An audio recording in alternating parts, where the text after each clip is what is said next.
want to welcome our family in Gozo, in Uganda, Kenya, in Pakistan, in Italy. Hallelujah. And those of you who are part of this family that watch and follow from Australia, from America, from UK, and from different parts of the world. If you are following this message from any other country, please put a note, write down which country you're following from, and after this message is over, or even before, even from now, share it. Share it. And I want to also remind everyone who like to use social media. Number one, don't let social media become your God and your idol, but utilize it for the kingdom.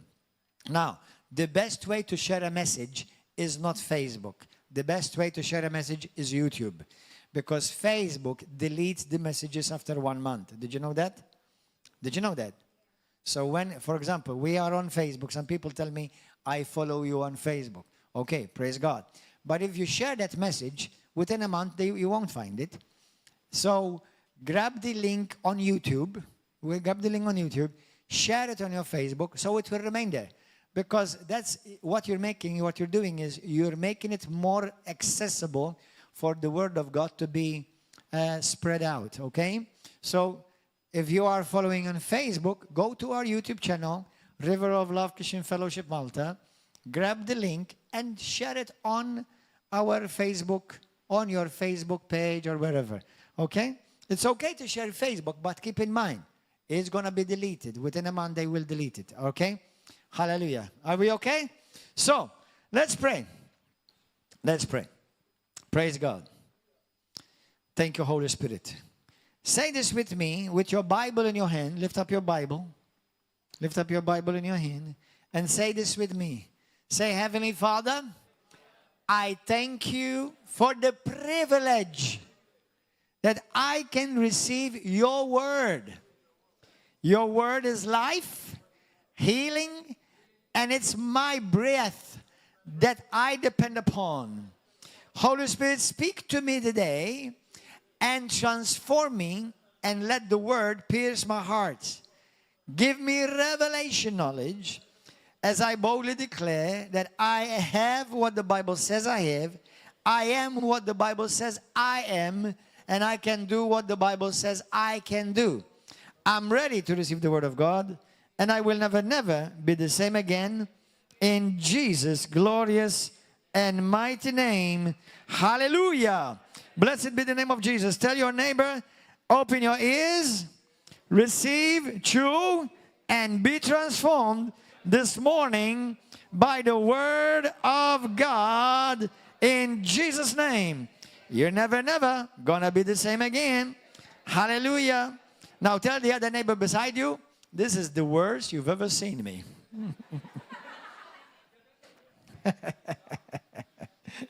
Hallelujah. I want us to open the book of Exodus, chapter 33. Exodus chapter 33. Beloved saints, I want to encourage you, if you have not taken the time or if you were not with us this past month or so, please do yourself a lifetime favor. Go and listen to the messages of this 1 month. I've been talking about the Holy Spirit, the presence of God, and they have been powerful and truly life-transforming. You know, first I want to begin by saying how important is the presence of God. Now, as I teach, Holy Spirit, you enable me to teach with revelation, with accuracy. Hallelujah. And the word becomes alive through my mouth and entering the hearts and the ears of everyone who hears, in Jesus' name. It's been my experience for 31 years as I've been a Christian, 28 years I've been a minister. I think there's very few messages, if at all, that are more important than the message about the presence of God. You're about to find out as we read Exodus, because we're going to read the whole chapter today. As you're going to find out from the Word how it is important, vital, especially for Christians. You know, without the presence of God, brothers and sisters. Now, let me just go to basics first. Number one, when we say the presence of God, I'm not talking about the omnipresence. I'm talking about the tangible, manifest presence. Are you okay? Now, the word omni means everywhere. That means the presence of God is everywhere. Okay? Then, the Bible, the presence of God is within us as Christians. There are no other people in the whole world and all of creation under heaven that carry the presence of God within. But I'm not even talking about that. I'm talking about the tangible presence of God upon and with you. Without the tangible presence of God, Christianity is another dead religion. Without the tangible presence of God, Christianity is another dead religion. Islam does not have the presence of God. Buddhism do not have the presence of God. Now listen, many so-called Christian churches, Catholic, Orthodox, Protestant, I know they get offended when I tell them this. Evangelical, even so-called Pentecostal, they never experience the tangible presence of God. And the sad reality, many continue to do Christianity like that as if it is the normal. I realize some may want to argue with me, but the presence of God is everywhere. True, but it doesn't manifest everywhere. The presence of God right now is in Patcheville, but nobody's going to get healed. Nobody's going to be transformed. The presence of God right now is on the beach, where there are thousands, if not, thousands and around Malta right now that are half naked. The presence of God is there too.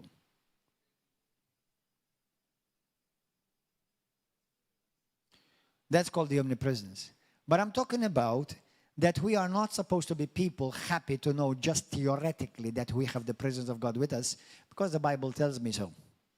Yes, we are the temple of the Holy Spirit. We are supposed to be people who carry the tangible presence of God. And we should not be satisfied just knowing that we are theologically correct, that we just have the Spirit of God inside of us and that's it. Many Christians have gone to churches that it has become another religion without ever experiencing or even expecting the manifest presence of God.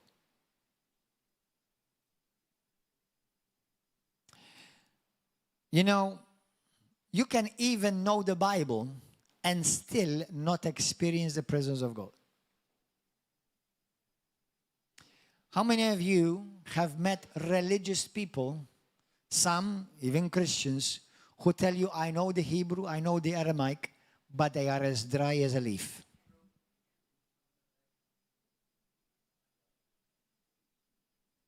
So what if you know the Hebrew language? So no Hebrew language is going to heal anyone, transform anyone, or cast out demons or anything. It's good. And there are many Christians that they think just having knowledge or accumulated information is enough. Now, the good news is you don't have to choose. You can have both. Knowledge and the presence. In the scriptures, in the book of Corinthians, 1 Corinthians or 2 Corinthians, I think it's chapter 2, it says, for the law by itself kills, but it's the Spirit that gives life. Christianity is not Bible only. Christianity is word and spirit. The word and the presence of God. Even creation itself, the word alone was not enough. When God spoke the word, he didn't stop there and creation was made. Genesis 1, verse 1 through 3, God spoke the word and the Spirit hovered over the word. So without the Holy Spirit, without the tangible manifest, everybody say manifest. That's a very important word. We're going to see in a moment because Jesus said, I will manifest myself to you. That's a very important word for Christians. Without the manifest presence of the Holy Spirit, Christianity remains another dead religion. And let me tell you this. You know the sad reality? I've been to many, many churches. Roman Catholic, even some evangelical, and even some Pentecostals. In Italy, in America, that they are so scheduled, that they are so like cookie cutter, that there's no room for the move of the Holy Spirit. I don't want to be like that. I don't want to be like that. We are not created like that. We are not created for that.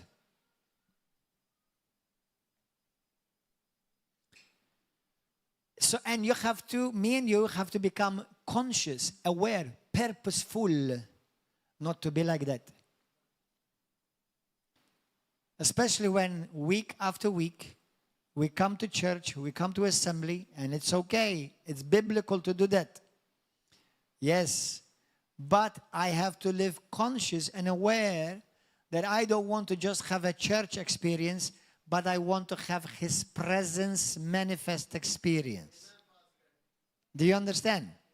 Are you understanding this? Hallelujah. You know, how is it, why is it that there are people who go to churches, when I say churches, buildings, okay?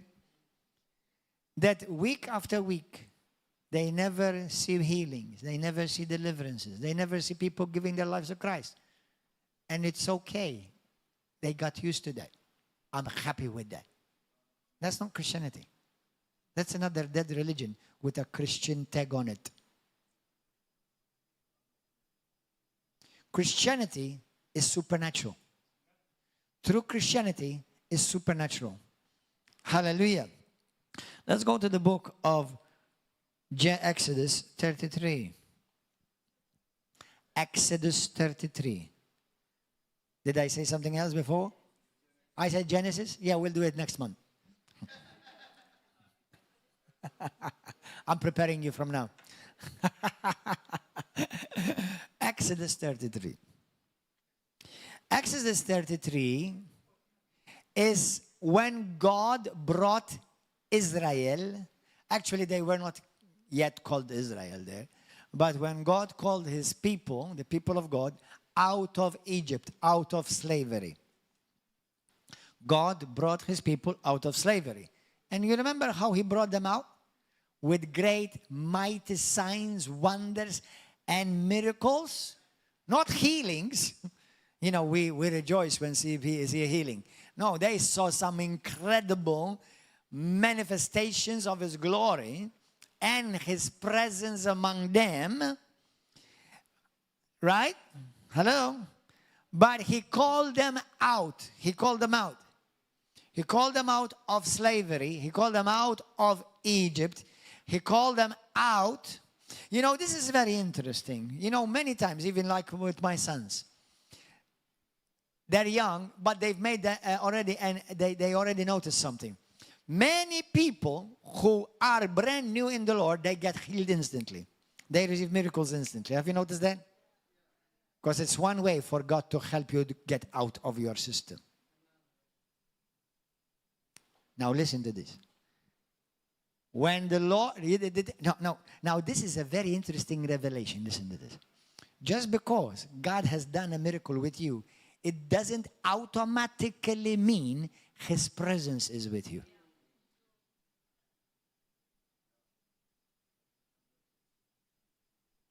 It can, but not automatically. In His presence there are miracles. In His presence there are healings. In His presence there's transformation. In His presence demons scream. But just because somebody got healed, it does not automatically mean God is with you. So God did these great signs, wonders, and miracles, supernatural signs with Egypt, yet they did not know God. But He drew them out. Now this is very interesting. This should teach us all something. He took them out. Not that they may see miracles, but that they may live in His presence. Wow. You mean you can have miracles but still not have His presence? Yes. Miracles, healings, deliverances, they are gifts. And you can have gifts operate without His manifest presence. In the book of Psalms, you read many times how David says, I prefer to be in your presence just one day than 100 other days elsewhere. He didn't say, don't take your miracles away from me. He didn't say, don't take away the healings or the gifts away from me. What did he say? Don't take away your presence from me. It's powerful. That's really, really interesting. That's why Christians have to be careful that we don't become people who seek more His presence than His presence.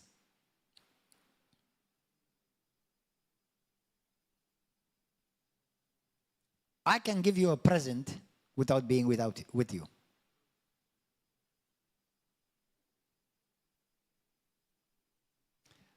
I will honor you the greatest, not when I give you a present, when I spend time with you.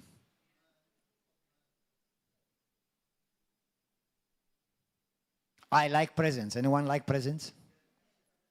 Yeah. But when you love somebody, you don't want their present. You want them. God showed them His presence. They still did not know Him.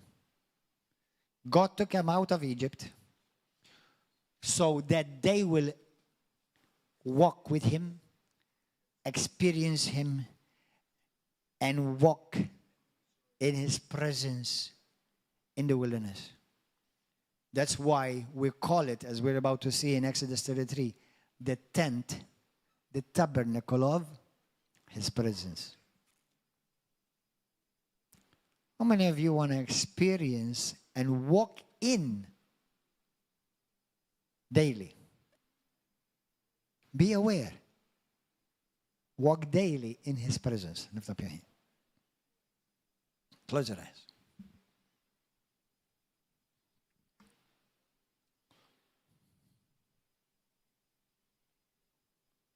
Say this prayer with me. Talk to the Lord right now.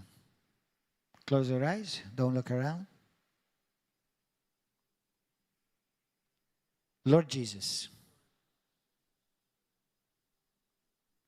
thank you for the many gifts,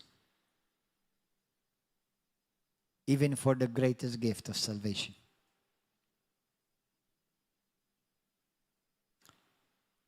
But I'm not satisfied. I'm grateful, but I want more. I want you. I want your presence, Lord. I want to be distinguished from the rest of the world, not because I have gifts, not because I'm blessed, but I want to be distinguished, different, because I carry your presence. Teach me to walk daily in your manifest presence. You know, brothers, charismatics sometimes, we're charismatic, we're Pentecostal, we're Christians, and we're apostolic. But churches like us, we have to be careful. Number one, we have been very blessed in this house with experiencing the tangible and manifest presence of God. Many people have even gotten healed without having a prayer. And that's wonderful, but I'm not satisfied yet.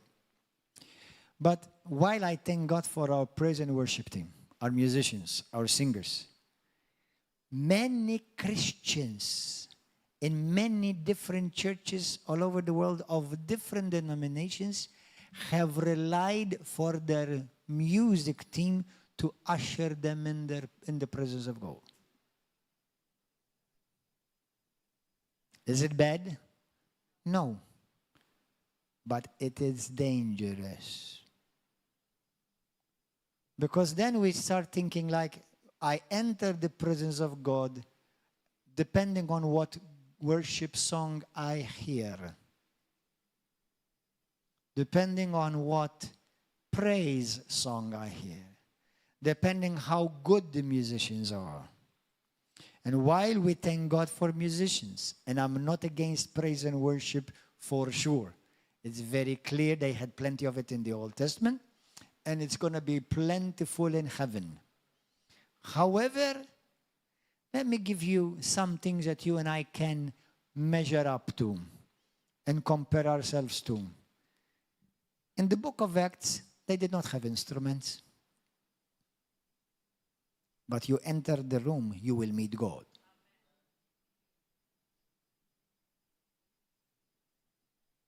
Now, many churches today have great, wonderful praise and worship teams, beautiful singers, professionals.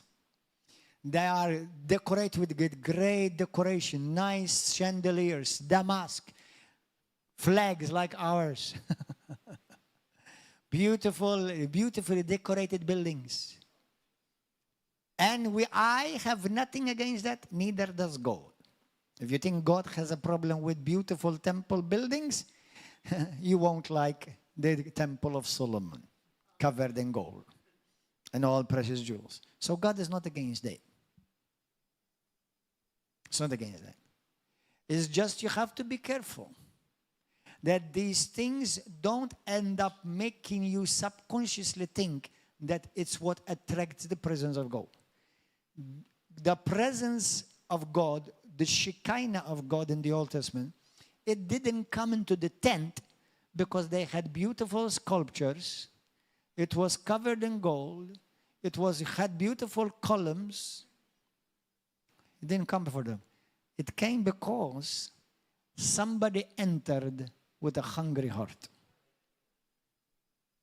Somebody entered into the tabernacle to meet the presence of God. That's why God called it the tent of His presence, the tabernacle of His presence. So we have to be careful. As a matter of fact, one day you're going to come to this church and you're not going to find praise and worship. I want to shock you and surprise you. And people are going to ask, where is the band? You don't have praise and worship music here? Do we have to? I'm not against it. Please don't misunderstand me. But I want to test us. Can we enter the presence of God? Can we attract the tangible presence of God without a song? Without a nice worship song?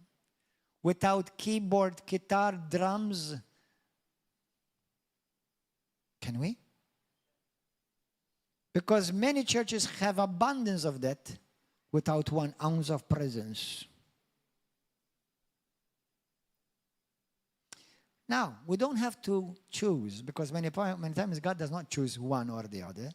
You can have both, but be careful that you're not relying upon a song or the air condition so you may feel comfortable. Let me share with you something. If the air condition is switched off right now, many of you will be tempted to go, I'm going to go out of here. It's too hot. Maybe it will be a good test for you. I'm not telling you I prefer the heat than the air condition. But it will be a good test for me.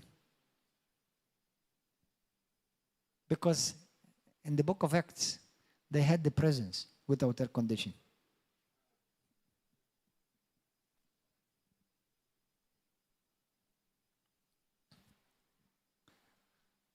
Are we hearing something? Is the Holy Spirit speaking to you? You know, let me tell you a story. I haven't told this story for a long time. I didn't share it yesterday, but I'll share it today with you. Number one, for somebody to truly, you are all called, every Christian is called to walk in the tangible presence of God. Every Christian. There is not apostles, prophets, or teachers, or pastors, or evangelists, or whatever. Every son and every daughter of God is called to walk in the tangible presence of God.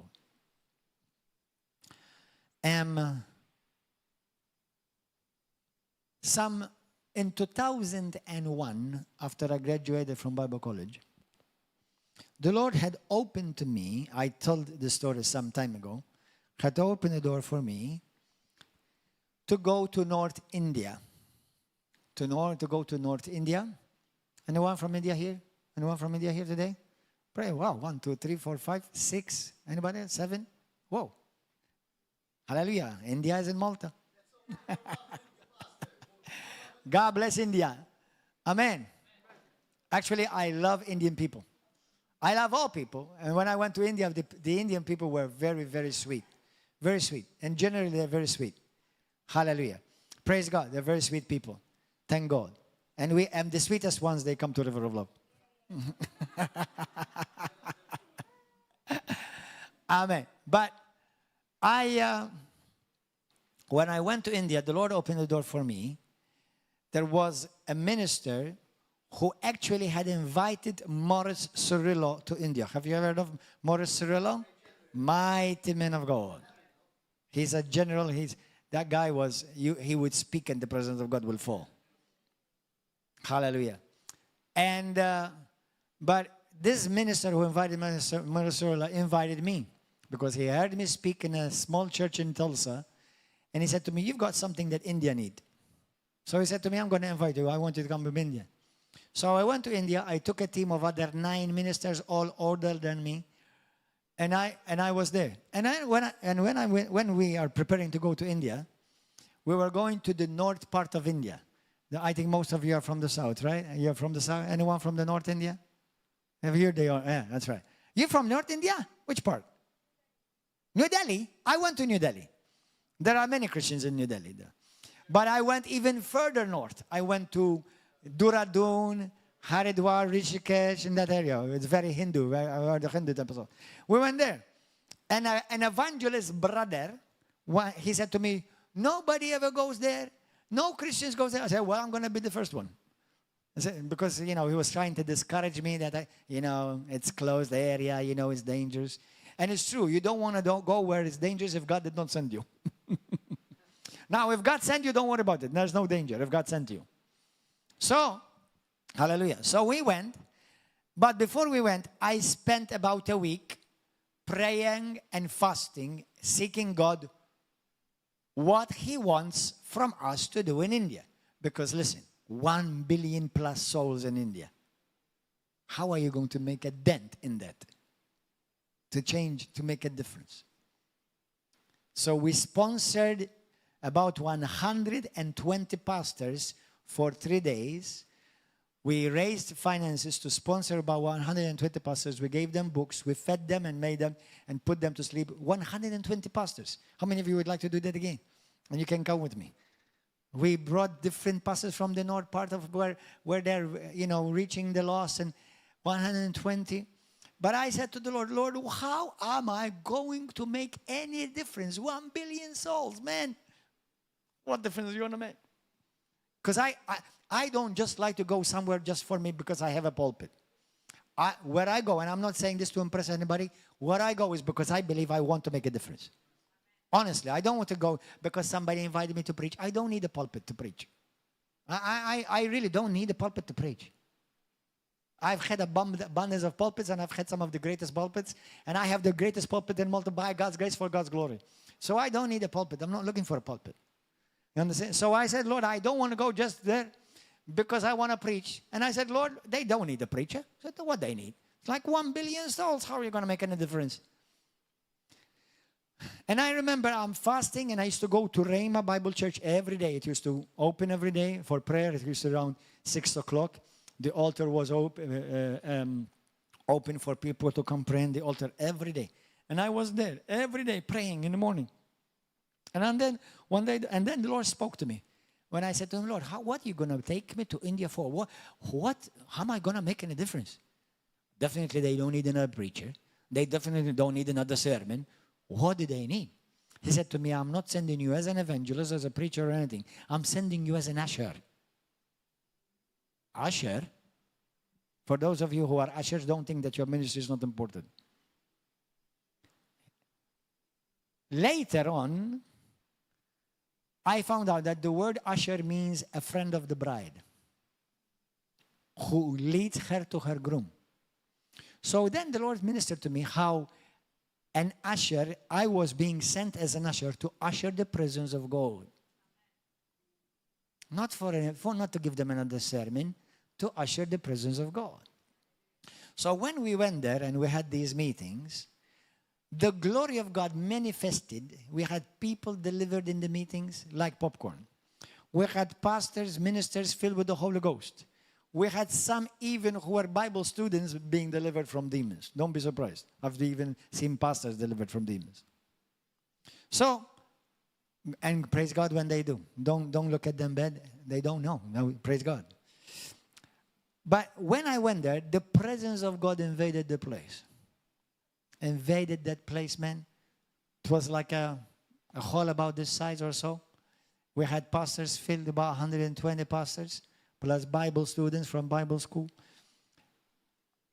I'm saying this to you. Yes, God had sent me to be as an usher, but you are an usher. You and I are called to be ushers of the presence of God. Brothers, I want to be able, you should be able, as a matter of fact, you are called, that when me and you truly walk in such presence of God, I walk past by this man without having to pray for him. He already got healed because the presence of God touches him. Do you think that's new? That's not new. It's not new. Now, I know some people act, and I know some people, they got used to falling. Catch me. That's drama, okay? That's not Christianity. Okay? But there have been people, it doesn't happen often. In Jesus' name, I want it to happen often. Where when I'm ministering, people fell under the power of God. Now, it hasn't happened often to me. Maybe it depends from me as well, because obviously God increases by measure the intensity of His presence. Amen? But I want to be able, you have to be able, you are called to carry the presence of God in such a way that when you enter a room, people know God just walked in and you are not Him.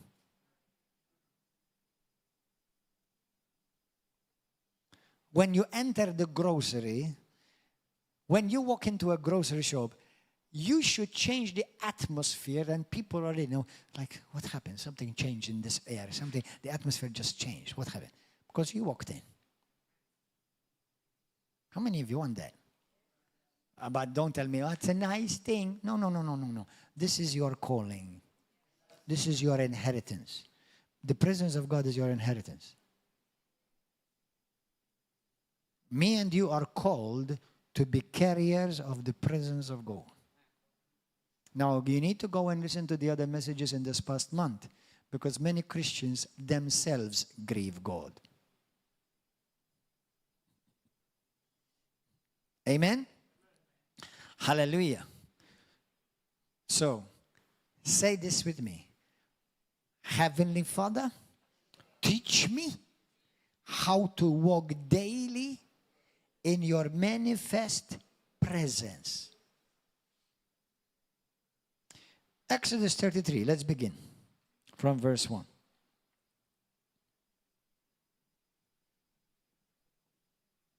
Don't let knowledge be the end of the thing.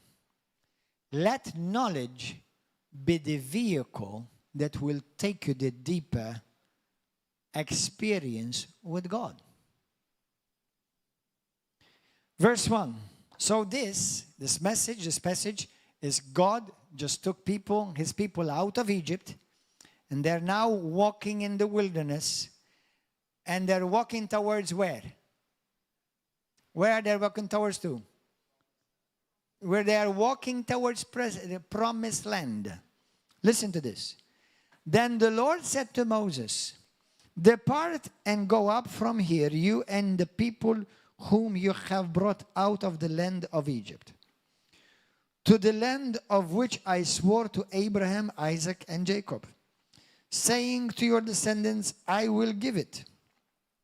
And I will send my angel before you, and I will drive out the Canaanite, and the Amorite, and the Hittite, and the Perizzite, the Hivite, and the Jebusite.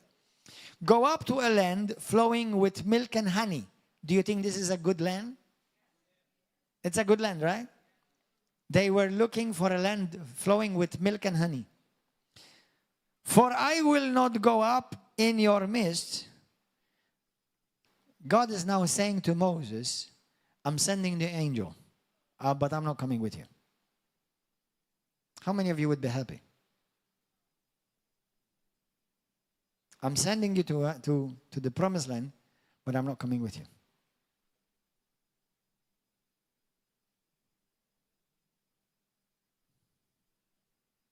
Be careful.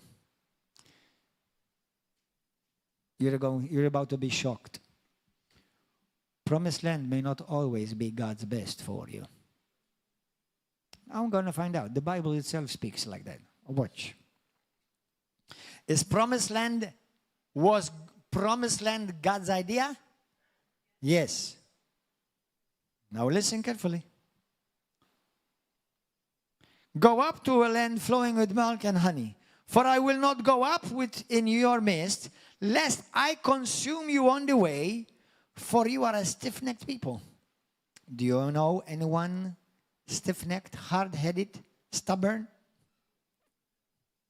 You meet him every day.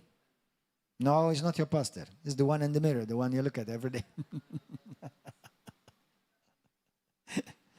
And when or your husband or your wife, it's you.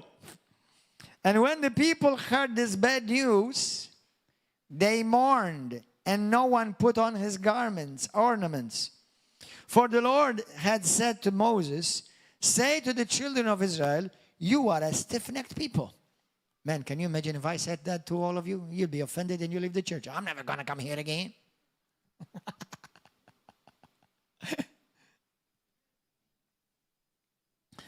I could come up into your midst in one moment and consume you. So practically, the fact that I'm not going with you is practically in order not to kill you. I'd much rather you stay alive and go to promised land than I come and I kill you. Because, listen to this, because God will not feel welcome where he is grieved. And only God knows how many Christians grieve God constantly. Pride. Denominationalism. Pride.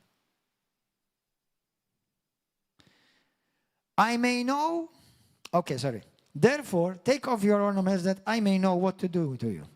So the children of Israel stripped themselves of their ornaments by Mount Horeb. Moses took his tent and pitched it outside the camp. Yeah. Do you know what tent is he talking about? I'm not talking about the tents like you see on the beaches, huh?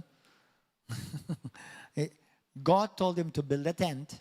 Okay, this is very interesting. In the Old Testament, God split all the people of God in 12 different tribes. And they could not cross over. You cannot say, well, I am in the tribe of Reuben. Let me go to the tribe of Judah. No, you can't. That is where I am an adamant believer and adherent of divine order. For all of you charismatics jumping from one church to the other, you're in disorder and you're causing confusion and you're contributing to confusion. But anyway, so, and in the middle, around these camps of all these 12 different tribes, God put his tent of meeting where he meets his people. Amen? And called it the tabernacle of meeting. Meeting with God, the presence of God. And it came to pass that everyone who sought the Lord went out to the tabernacle of meeting, which was outside the camp. So it was, whenever Moses went out to the tabernacle. Now, this is another revelation. You see, many people say, well, I can have church in my house. Well, I can meet God in my house. No, he says you need to come out. And you need to come to a meeting place. Now, I believe that's the church today. Why did God, have you ever thought about it? Why did God need to put a tent? Why? What's the big deal? Why? I mean, does he need to have a tent? Because a tent represents a separation. The tent represents a separation. That means God wants to reveal himself, but not to those who don't seek him. Well, God is everywhere, and you're a dummy too. No, God always manifested, this God of the universe always manifests himself in spots in the world. In the book of Acts, when the Holy Spirit fell, it didn't fall on all Jerusalem. It only fell on those who sought God in a specific place in Jerusalem. Right? So, verse 8, so it was, whenever Moses went out to the tabernacle, that all the people rose. You know, the tabernacle means to be set apart. When we say holy, it means set apart. God is holy. That means he's set apart unto you, for you. But you're also called holy, so that you will be set apart unto him. And set apart from the world, and set apart to him. Set apart from all the other nations, separated for one nation, the people of God. That all the people rose, and each man stood at his tent door and watched Moses until he had gone into the tabernacle.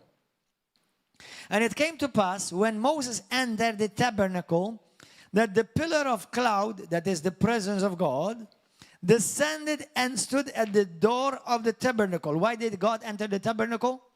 Because there were candelabras? No, because there was one man who was searching and seeking the presence of God. And the Lord talked with Moses. All the people saw the pillar of the cloud standing at the tabernacle door. And all the people rose and worshipped, each man in his own tent door. So the Lord spoke to Moses face to face. In the Bible where it says, in the face of God, it means in the presence of God. God, the presence of God, God, person was present. God's person himself was present. Before they saw miracles. Before God revealed himself to Moses by signs, wonders. But now God is speaking to Moses face to face. As a man speaks to his friend. And he would return to the camp. But now listen to this. Oh, this is a powerful, powerful, powerful revelation. Moses would return to the camp. But his servant, Joshua, Israel,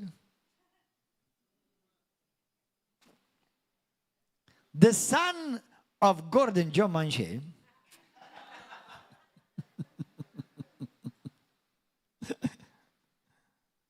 a young man, did not depart from the tabernacle. Did you get it? What does Moses represent today? He represents the law. What does Joshua represent today? He represents Jesus, grace. Did the law take people into the presence of God? The grace revealed through Christ. We saw and beheld his glory. John 1:14.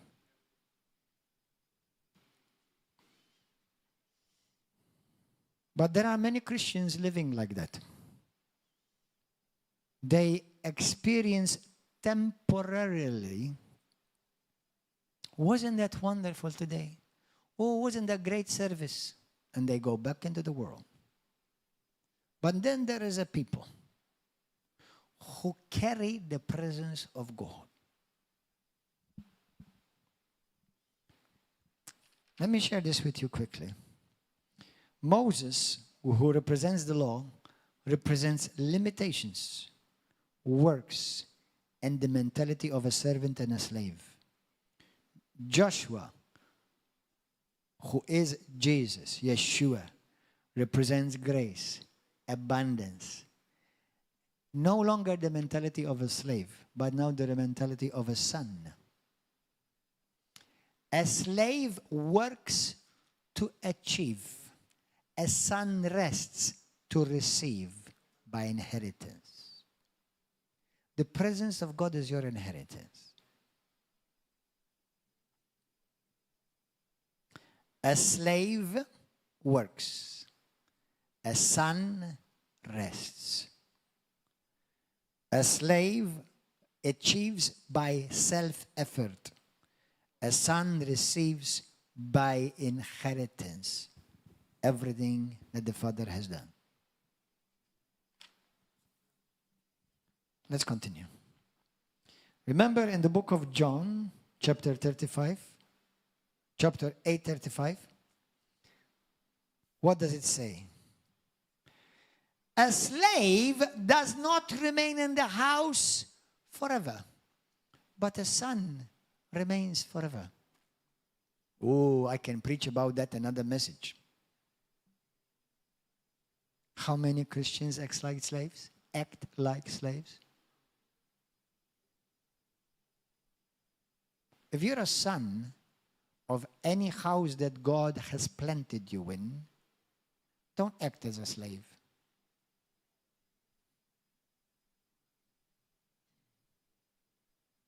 I'll leave that for another time.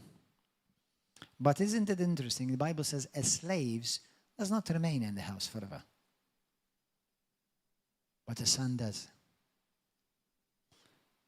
Today, as a son, you and me are called to abide.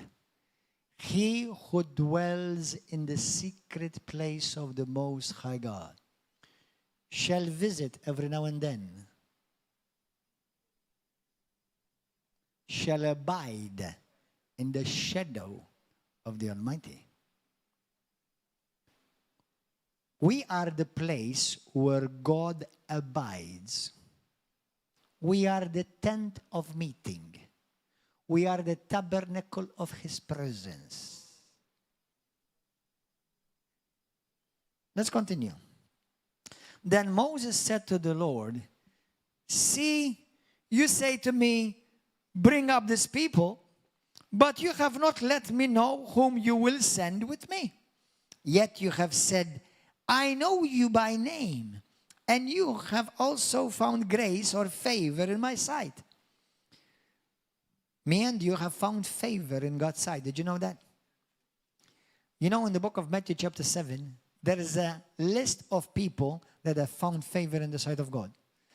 We call them the Beatitudes. Blessed are. Blessed are all those who are blessed are the peacemakers, for they are highly favored by God. Blessed and highly favored are those who hunger and thirst after righteousness. When Jesus speaks about in the Beatitudes, blessed are means favored. You have been favored. Thank you, Lord.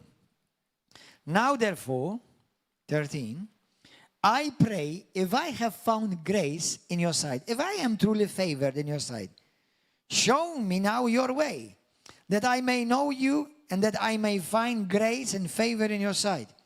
And consider this nation is your people. You know, this is interesting. Let me just have this thought with you. God and Moses are having an argument right now. Moses saying, God, these are your people. God is saying, no, Moses, these are your people. Oh, seriously. You've never seen this before? Moses saying, Lord, you're responsible, they're your people. God saying, no, Moses, you're responsible, these are your people. You know, to some extent, now please don't take me out of context. It's true we are all people of God. But we are also recognized by the people that we are connected to. That's why many people say, you go to Gordon's. Yeah, Gordon's kitchen. You understand? Obviously, we don't belong. Moses knew. God knew that the people did not belong to Moses. But interestingly, because God is the one that gave him the care over them, that's why the Bible says that he had to answer for them. And he said, my presence will go with you and I will give you rest. Then he said to him, if your presence does not go with us, do not bring us up from here. Do you know what Moses is saying here?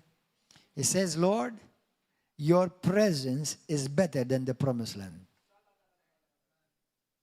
What? What? What's the point of going to the promised land and not be in your presence? Brothers, there are many people who entered promised land and died.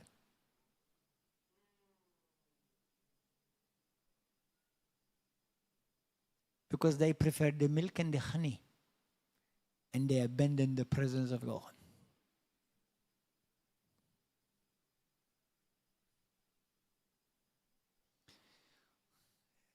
In God's currency, just because you got healed, just because you have received a miracle, just because you have received a breakthrough, it does not always automatically translate God's presence is with you. It can be, and it should be, but not automatically. Brothers and sisters, this is a house of miracles. But you know what? Today, I am not satisfied. I want this house to be a house of His presence. Because I've seen people receive miracles and they go back into the world. I've seen people delivered from demons and do so much breakdancing, and they are so grateful that they are set them free by the power of Jesus, indeed. And they're back into the world today. They tasted promised land, but they never entered His presence. My God Almighty. They drank from the milk and honey, but they never enjoyed and hungered for His presence. Moses, he said, Lord, I don't care about promised land. I want your presence.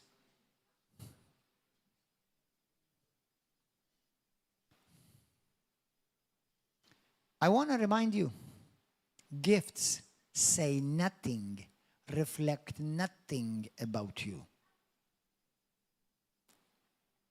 Just because I'm gifted, whether I'm a gifted speaker or a gifted evangelist or I'm a gifted in different things, it means nothing to God.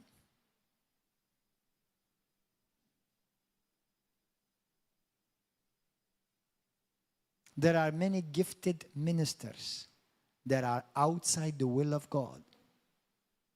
And they're missing God. And they're missing His purpose. Because they followed gifting instead of the presence of God.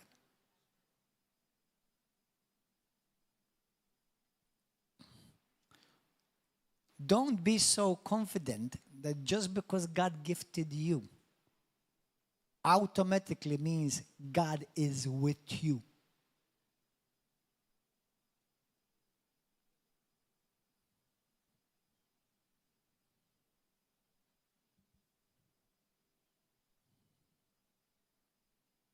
Moses said, Lord, if your presence does not go with us.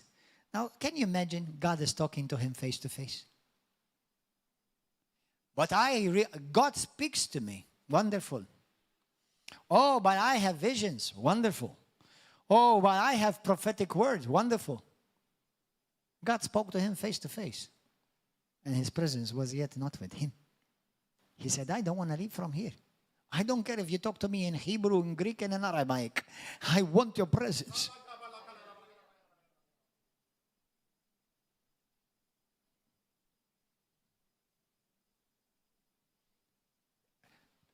I pray that the people of River of Love who know these things, you'll be known as a man and a woman who carry the presence, tangible presence of God.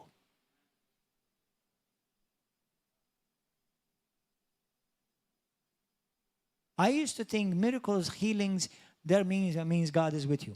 Not necessarily. Not necessarily. I used to think that just because somebody moves in certain giftings, that means the presence of God is with you. Not necessarily. You see, the gifts and the callings of God are irrevocable. They will continue to operate even when you are outside the will of God.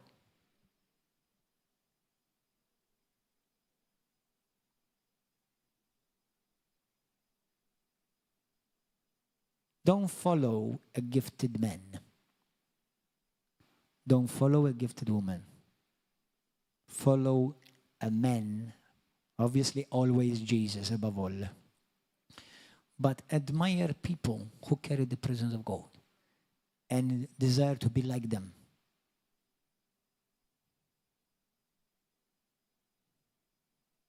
And in my experience, they are amongst the most persecuted.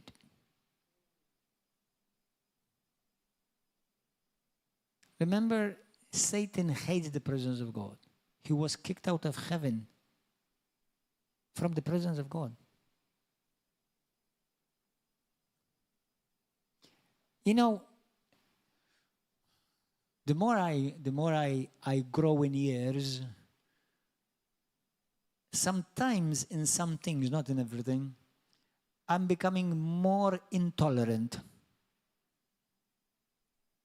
Are you understanding that, mate? I'm becoming more intolerant. Certain things which before they don't bother me, they are bothering me more.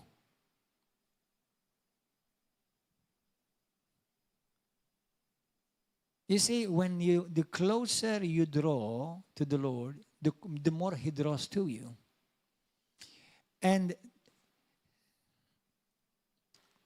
I'm going to ask you a very sobering question. Do you want the presence of God to manifest over your life constantly? To live truly in the presence? Are you sure? Let me give you about a few seconds to think about it. You're asking that you become a person, a man and a woman of God, that truly carried the presence of God. I'm not talking about you having the Spirit of God inside of you. That's unconditional. That's only by merit of Jesus Christ, what He did on the cross. But the presence of God is you. You see, let me give you a word that God gave me before. Remind me what I'm about to tell you. One day I was driving down in a road on a highway in America.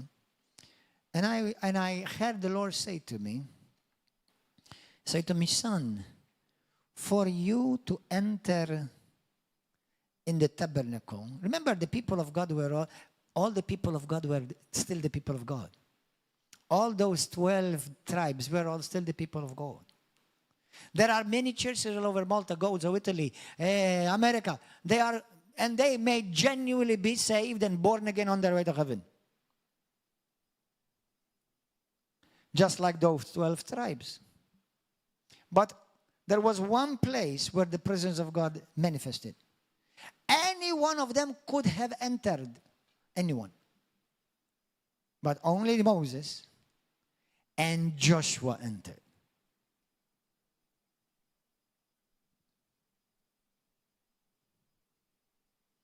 Are the others the people of God? Yeah. They're saved. But God is saying, listen, I didn't take you out so that you build a tent. I take you out so that you meet with me. And I heard the Lord say once to me, as I was driving, you know how the Old Testament tabernacle is divided in three. The first section is called the outer courts. Okay, some call it the inner courts, the holy place and the most holy. Or else you can call it the outer courts, the holy and the most holy. It doesn't matter, but it's in three. In the first area, all people of covenant enter. Are you okay? So every Christian would be there. And in order for you to enter there, the Lord said to me, the blood had to be shed for you and I died for you. So that's why you enter. That's why you are my people today, because I died for you. He said to me, but to enter the Holy of Holies, you must die for me. Now, you may not die literally, physically, although some Christians had to die for Jesus.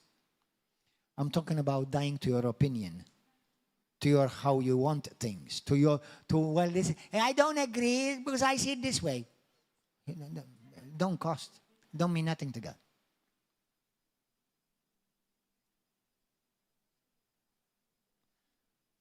And the very part that God really wants to die is not you physically, because He prefers you to be here to carry His presence. He wants you to die to yourself, to your opinion, to your ego. And what do we have in many churches? Ego. And churches built on ego and gifting.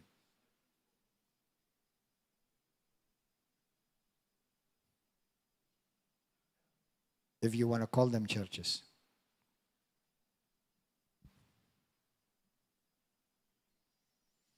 So for you to enter the tabernacle of God, the blood of the Lamb, Jesus, the Lamb died for you. But for you to enter the holy place where His manifest presence, tangible, face to face, you must die for Him.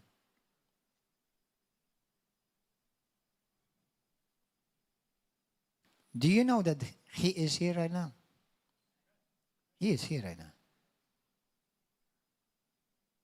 Not theoretically. He is here.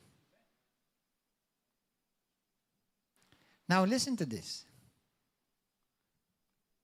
If you speak with many religious people like Muslims, even unfortunately many other so-called Christians of different denominations, and other religions, Hindus, Buddhists, you tell them, do you know God? Do you have a relationship with God? No, they don't. The only people who have a relationship or supposedly have a relationship with God are Christians. And here Moses says, for how then will it be known that your people and I have found grace in your sight, except you go with us? So we shall be separate, your people and I, from all the people who are upon the face of the earth. Moses is saying, Lord, how are we going to be distinctly different from the rest? How many of you want to be like the rest? Anybody here want to be like everybody else? Anyone here want to be like other Christians? I don't. I'm sorry, I don't. That's what Moses is saying. Moses says, I don't want to be like the other people. How are we going to be distinctly different from all the other people of the world? This is what will make us distinctly different from all the people of the world. The presence of God. Oh yeah, you can tell me about pastor, apostle, Oh, I have the presence of God here. Go and convince the world that you have the presence of God inside of you.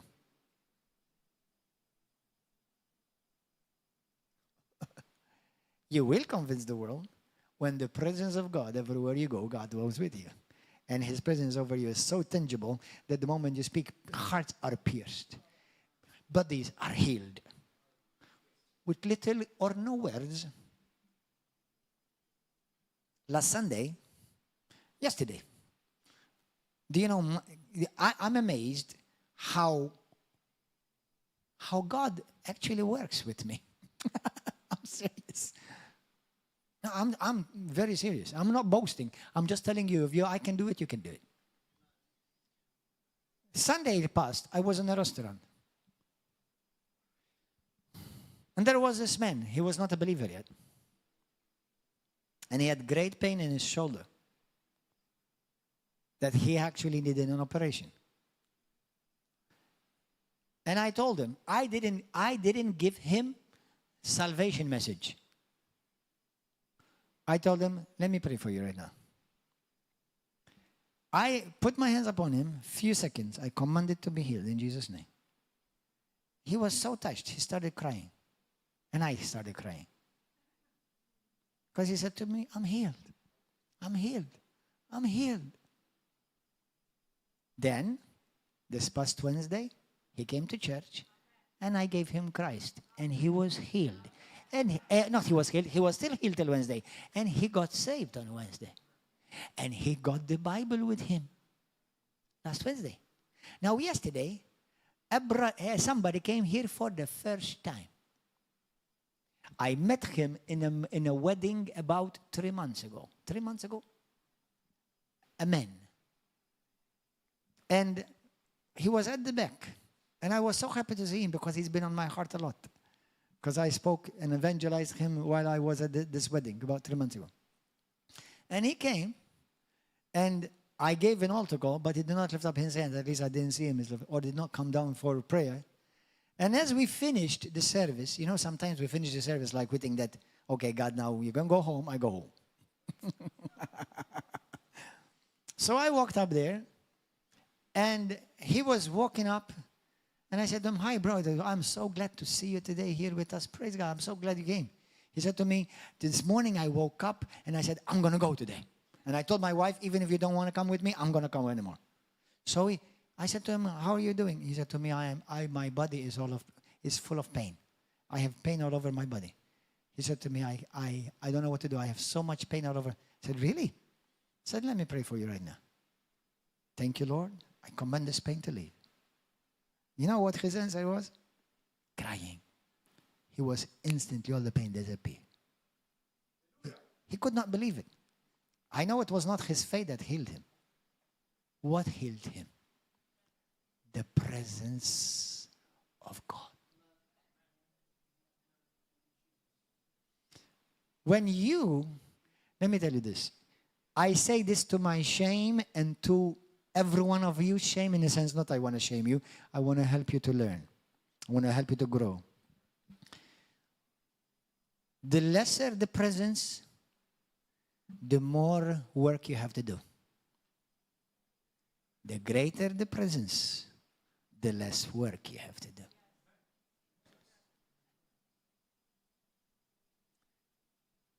I'm not against preaching. I can preach till Jesus comes.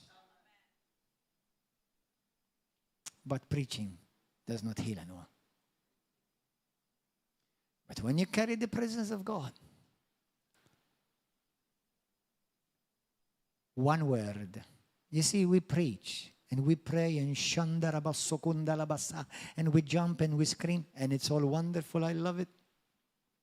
It's very entertaining. Jesus, the tabernacle of God among men. Rise up, take your bed, and walk. That's it. Well, today, someone is going to be healed. I will simply touch you with my finger. That's it. And you'll be completely healed. That's going to happen this morning. God revealed it to me. That's not to show you how special I am, although I am special. But so are you. So are you special. We are all special.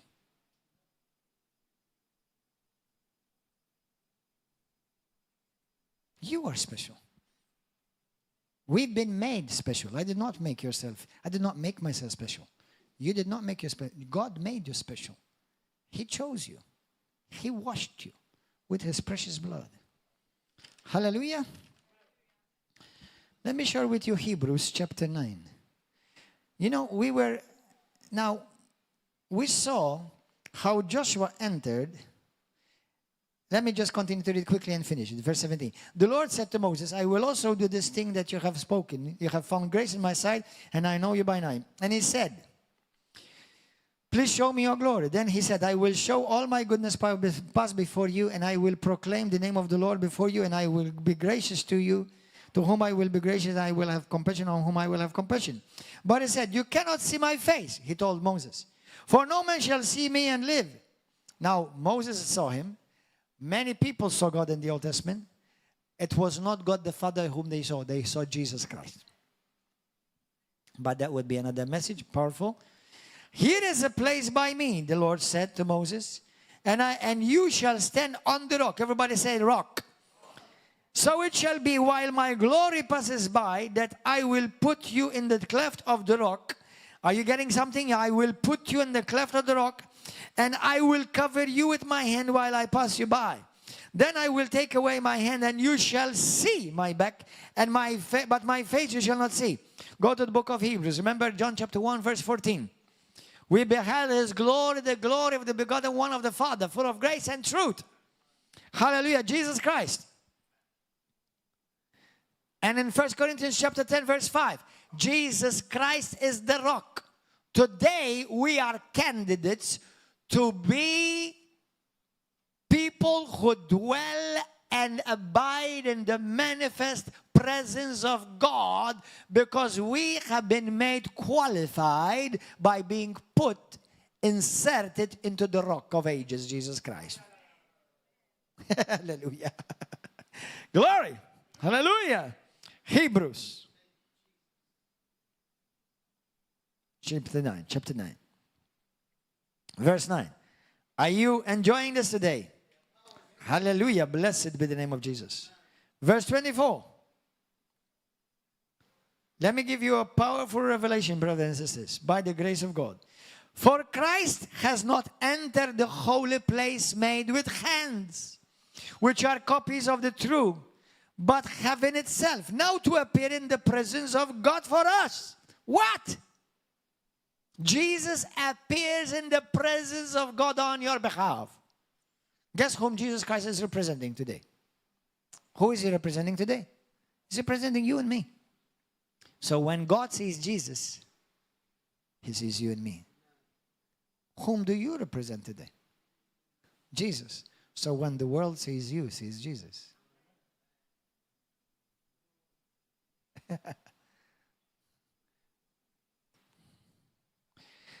Verse 28. Now let me read from 27. And as it is appointed for men to die once, but after this comes judgment. So Christ was offered once. No, it's not offered on every Roman Catholic altar every day. He was offered once. He died once. He shed his blood once. To bear the sins, he did this. Not going to do it. He's not continually doing it. He has done it. When you believe in him, then your faith is attributed and it's credited to you as righteousness. You enjoy of what Jesus did, not what he's going to do or what is being done. So Christ was offered once to bear the sins of many. To those who eagerly wait for him, he will appear a second time apart from sin for salvation. Where is Jesus today? Go to John chapter 14. Where is Jesus today? At the right hand of the Father. Jesus has not come out of there. Joshua has not come out of there. Joshua has not come out of there yet. He's still in the presence of God. But he's going to come out soon. He's standing at the door, waiting for the Father to say, go. Jesus is still in the tabernacle and the Holy of Holies. That's why you and I should dwell there. That's why your calling is there. Because he represents you and me. What did the high priest in the Old Testament represent? He represented the people of God before God. Wow. Wow. Wow. What did high priest do in the Old Testament? He entered to represent the people of God before God. Jesus now enters to represent you and me. So that the world, when they see us, they see him. And they do. And they do. In the realm of the Spirit, it's so. That story, I always tell you that story. When I was delivering somebody from demons. She said to me, Pastor, I didn't see you. I saw Jesus. It was not you I saw Jesus. That's not exaggeration. That's Bible.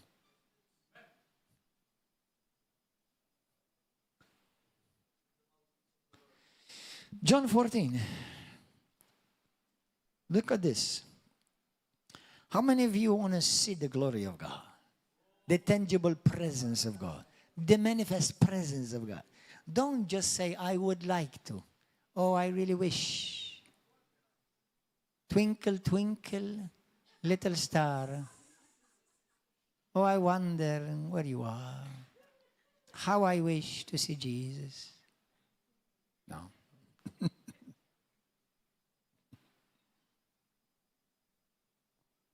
Jesus promised to reveal himself to you. Did you know that? Verse 21.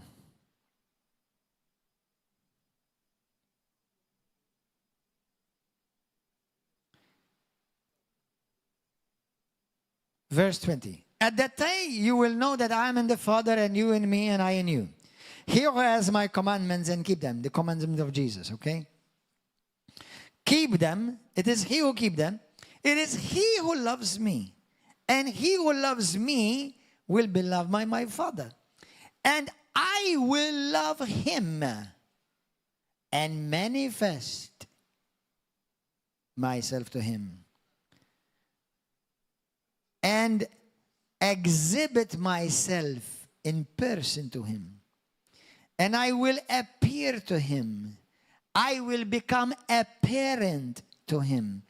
I will declare plainly. I will show you plainly. I will manifest myself openly. And you will see me. Not the world. You.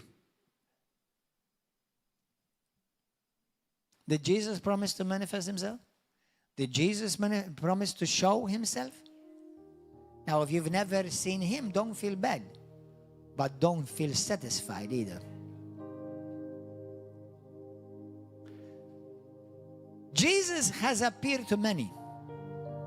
He has appeared to many Christians. He is visible to many Christians. I feel sad that, now I'm not being unloving, but some so-called churches, they need to shut down and close. I'm telling you the truth. Especially those who are cessationists, that they believe there are no more miracles today, no more visions today, no more prophetic today. You're pathetic. Jesus is alive. Jesus is alive.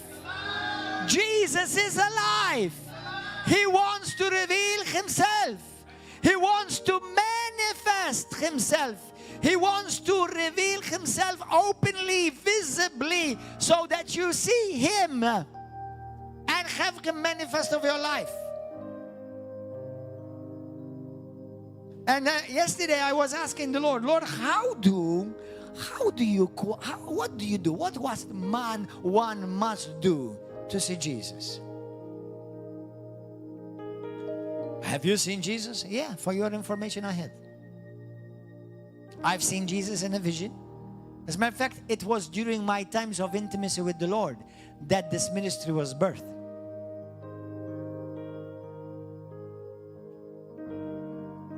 I've seen Jesus in dreams.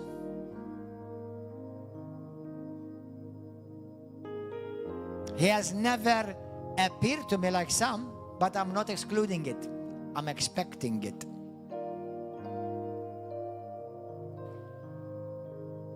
Hallelujah. And I said, Lord, how does one position himself to see Jesus?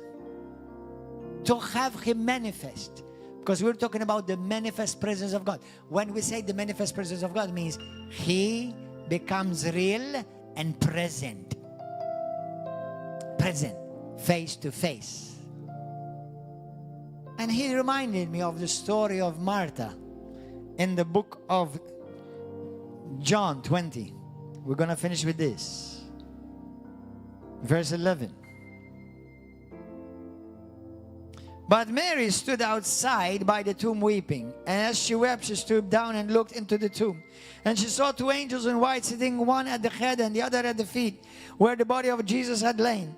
Then they said to her, Woman, why are you weeping? She said to them, Because they have taken away my Lord, and I do not know where they have laid him.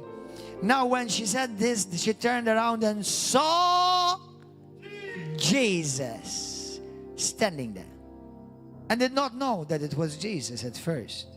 Jesus said to her, Woman, why are you weeping? Whom are you seeking? She, supposing him to be the gardener, said to him, Sir, if you have carried him away, tell me where you have laid him, and I will take him. I will take him. She was a desperate woman. Unfortunately, many Christians are not desperate. They're satisfied. They're not hungry for more. They're satisfied with a worship song, with a worship service. Jesus said to her, Mary. And she turned and said, Rabbi, teacher. I'll stop there.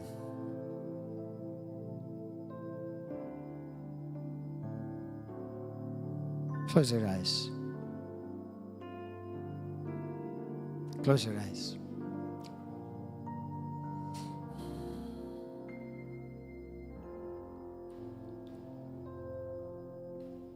Teach us, Lord. Give us a heart like Mary. Never to be satisfied to just know that you're alive, that you have risen, but to seek you and to have you manifest yourself to us. You have promised, Lord, that you will make yourself real, tangible, manifest, openly, visibly.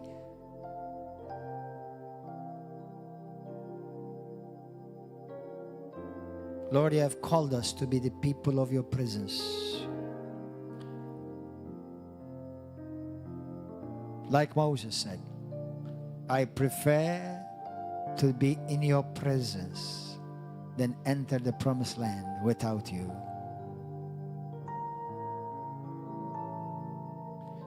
Thank you, Lord.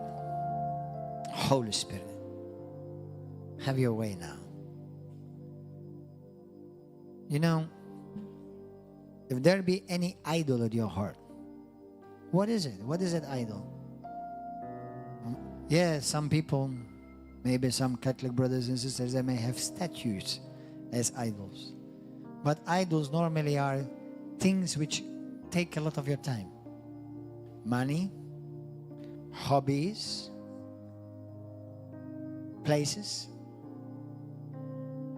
Some could be people. Unfortunately, today, social media is an idol. We spend more time on social media than in the presence of God.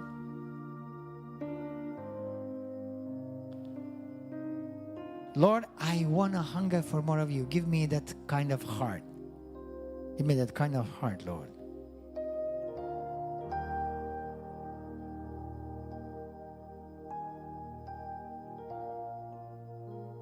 Thank you, Lord.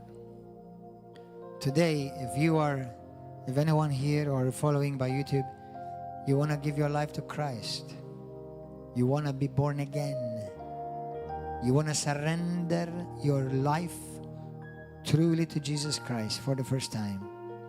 Anybody here in this place, lift up your hand. Anyone here for the first time, you want to surrender your life to Christ?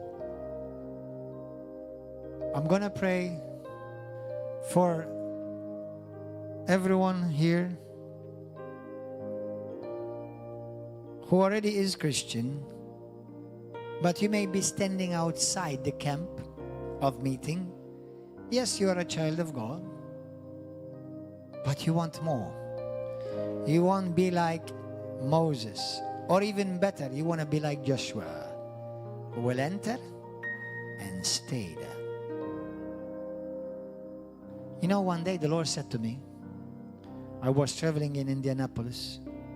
He said to me, a time is coming when many of my people will enter and stay. The Lord spoke to me this word in the last week of 2000, before the millennium changed. He said, many of my people have gone in and out, in and out. He's been developing this revelation in me for all these years, 26 years. But a time is coming when some of my people, it will depend from them, who will enter and they remain there. You see, we speak about parousia, the revealing of the Lord, the coming of the Lord, the presence of the Lord. Jesus Christ, when He comes, the people of God are going to be ready. And I want to remind you this, and this is a very sobering thought. Not everyone who go to a church building is His people. It is the remnant that are His people. The remnant that are His people. And I want to be His remnant.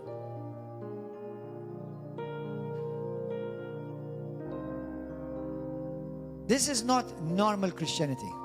This is radical Christianity. Was Jesus radical? And you're called to imitate Him. There's no other type of Christianity. Everybody stand up.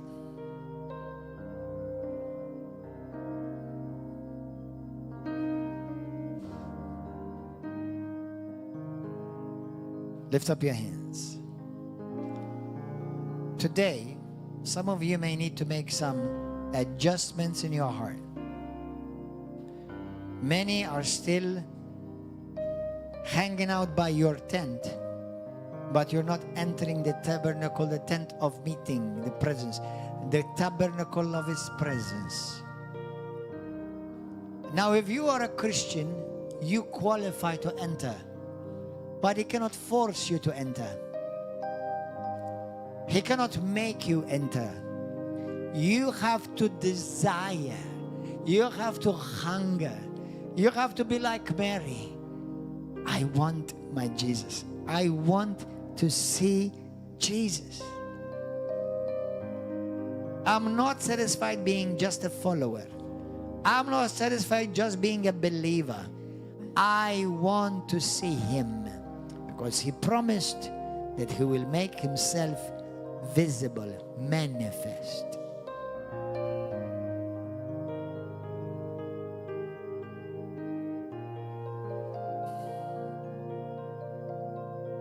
Say this prayer with me from your heart. Weigh every word. Before we pray, I'm going to remind you one thing that we were going to say and I forgot. Remember when you all lifted up your hand, or most of you did? You said, I want to be a carrier of your presence, Lord. Get ready for lonely moments. Because the more you enter His presence, the less you'll fit in the world.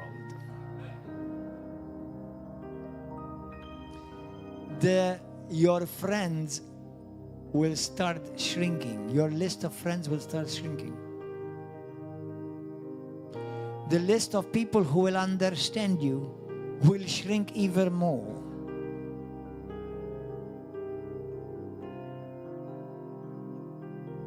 The attacks may increase, but don't worry. In His presence, it cannot touch you, even if all hell is brought close against you.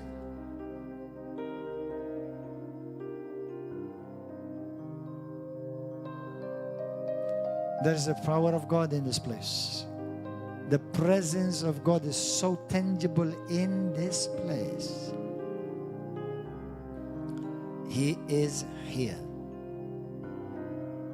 And there are people right now following from different nations. In Pakistan, India. That the presence of God is falling upon you where you are. And you feel His presence. Yes, you can feel His presence. Because He is real.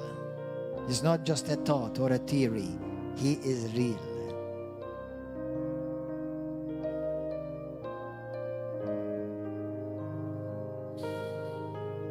Now, if you're ready to be that person, a carrier of His presence,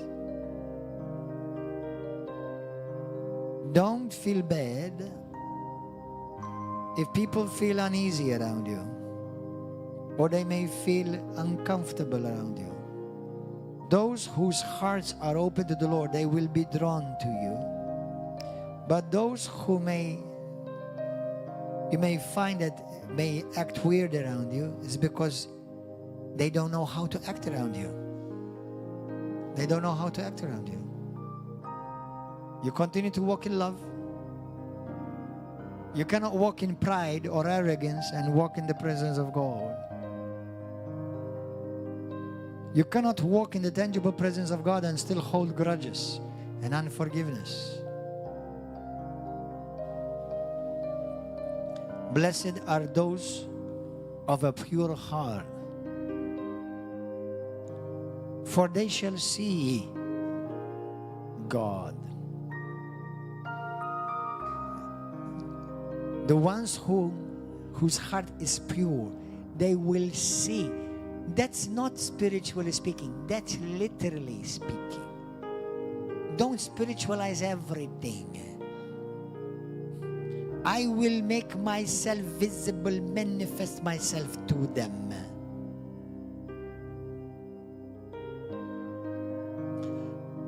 Now, if that is your desire, say this prayer with me. Say, Heavenly Father, I've heard this word. I've heard your call for people in these days, people of God, to enter the tangible presence of God. Remove from my heart every idol,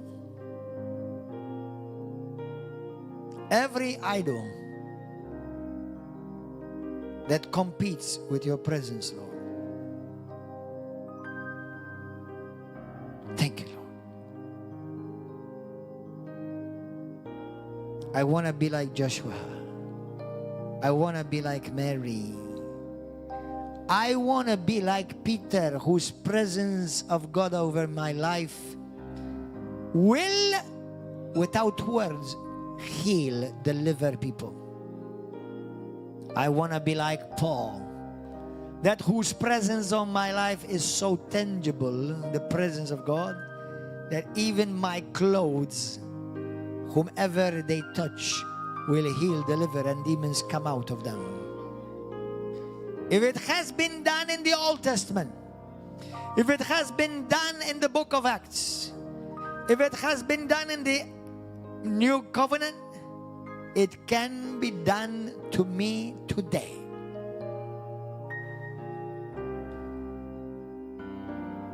And it will be done. Because you have told me to pray, to ask. And I'm asking.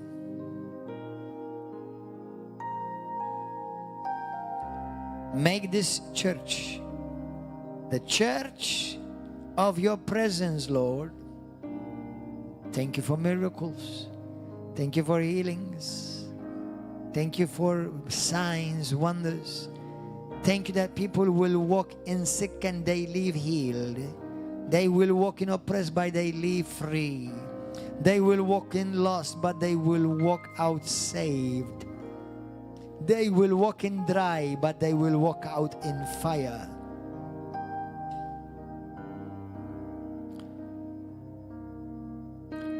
Burn in me, burn in me, Spirit of God.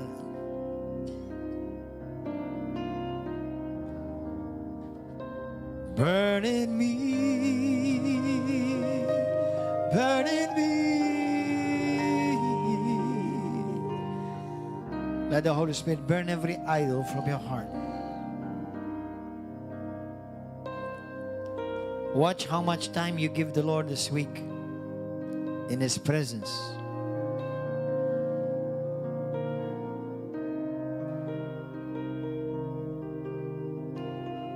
Now, some may have come and say, today, Apostle, I came to receive healing.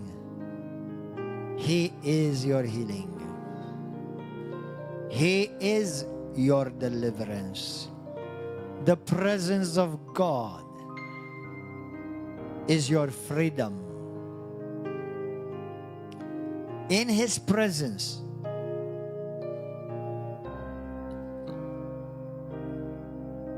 no sickness can remain, no disease can remain, no demon can remain.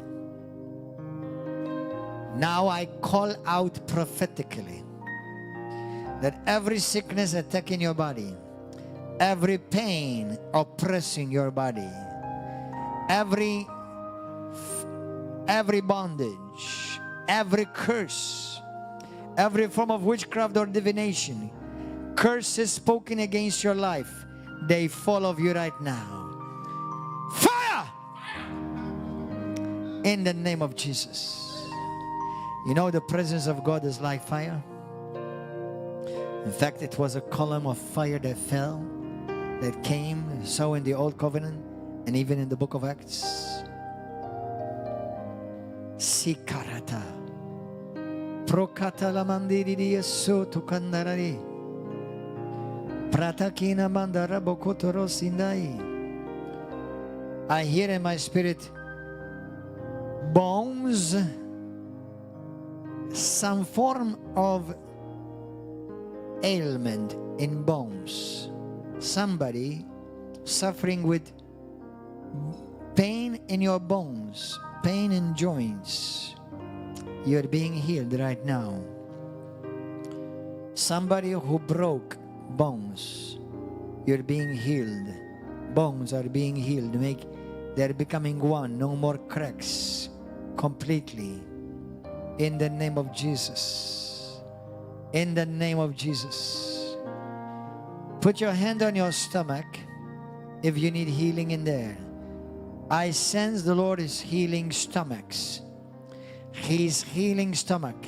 And every ailment, sickness or disease related with stomach, in the name of Jesus, I rebuke now that ailment. I rebuke pain in stomach. I rebuke ulcers in stomach. I rebuke intolerances from that stomach in the name of Jesus. Be healed. Jesus heals you. Jesus heals you. You are free. You are free. You are free. Give thanks to God. Believe. Receive.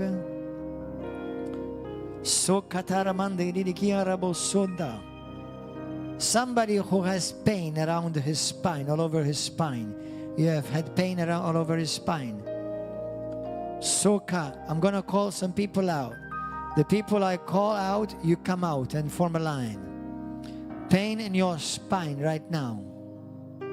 Somebody also have problems with cartridges. Cartridge in the knees. Cartridge in the knees. I hear in my spirit God is recreating cartridge. In Jesus' name. Come out right now. Come and form a line right now in the name of Jesus. Sora timila katatara bokoto. Sandira katalamandai. Rokatalamandi diki isikalamanda. If you have been suffering with migraines, severe migraines, head migraines, come out right now in the name of Jesus. Come out right now in the name of Jesus. Don't be afraid. Don't be ashamed.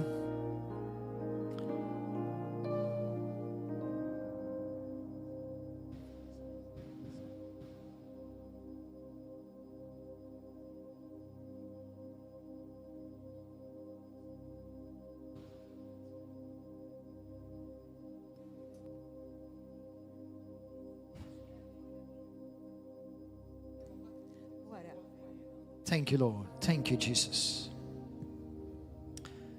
You know, someone also, I just got in my spirit, you have had withdrawals from drugs. You've had withdrawal syndromes from drugs. You've been free from drugs, but you've had withdrawal symptoms from drugs. The Lord is going to set you free today in Jesus' name. From withdrawal symptoms in Jesus' name. Right now, come forward right now.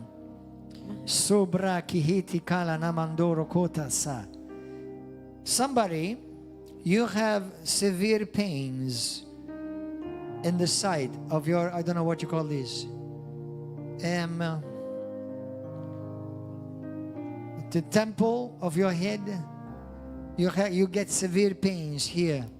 Come forward right now in the name of Jesus.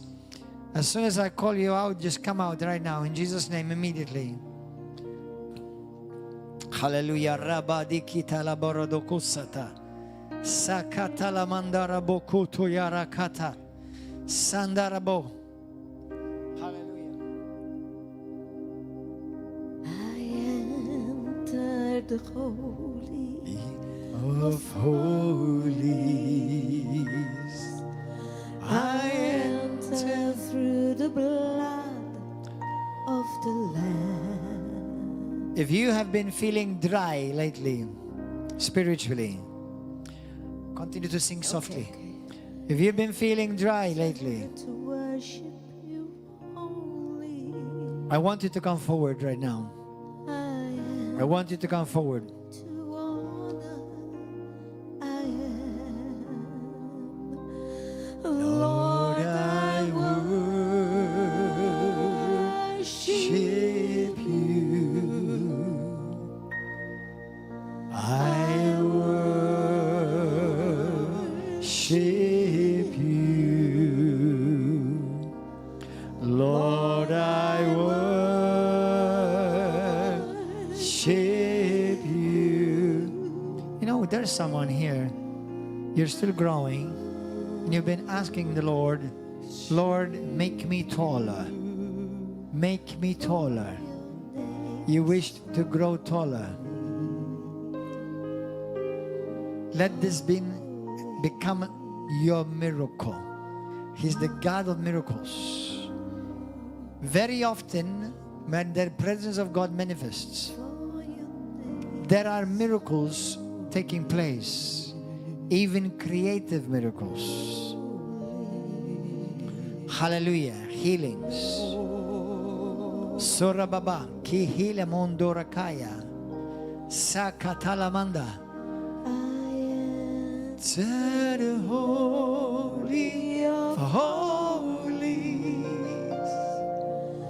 I enter through the blood of the Lamb. Rositalai.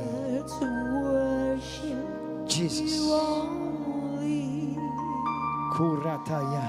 I enter to Honor I am. Lord, I worship you.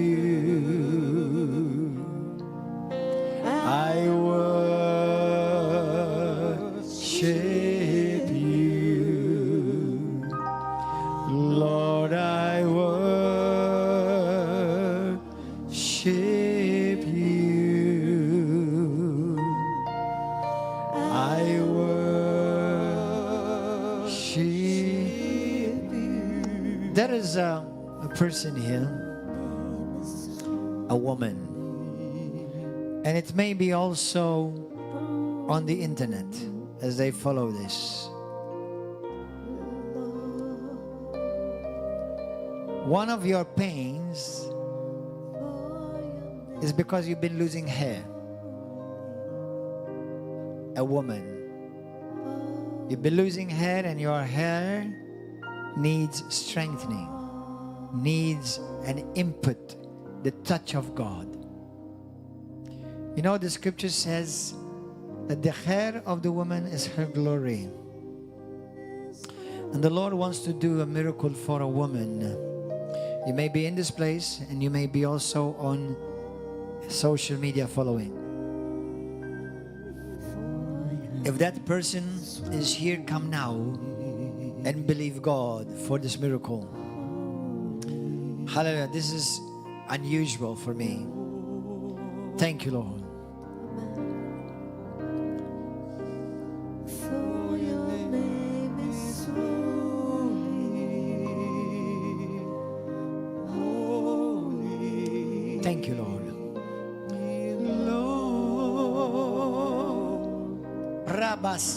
Everybody pray in the Holy Ghost. Pray to the Father right now. Pray in the Holy Spirit right now. Pray in tongues right now. If you have never prayed in tongues, today I want you to come forward and be baptized with the Holy Spirit, with speaking with other languages. Hallelujah, come forward. Rabasikata. If you have never been baptized with the Holy Spirit and speak with other languages, supernatural tongues, come forward and receive. Come forward.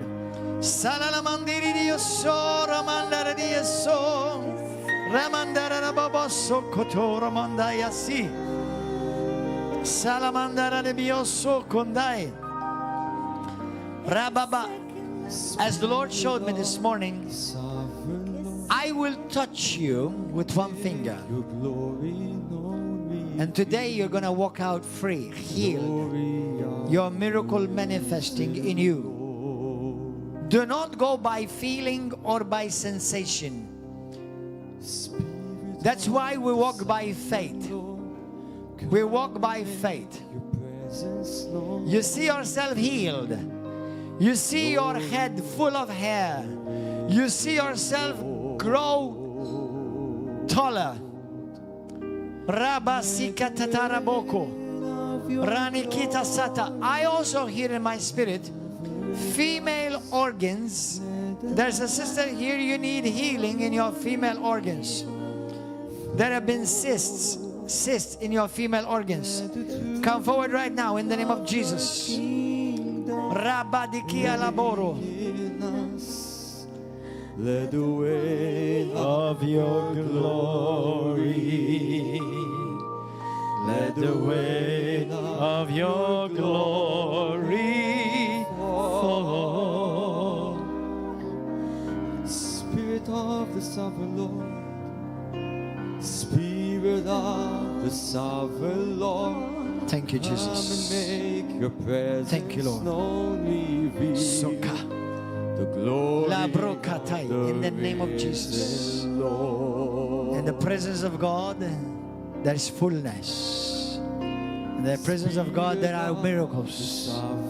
In the presence of God, there is no impossibilities. Soyarini milakata. Rakata timinili kihito. Nakata linia boku. Prakataya baba bosokota.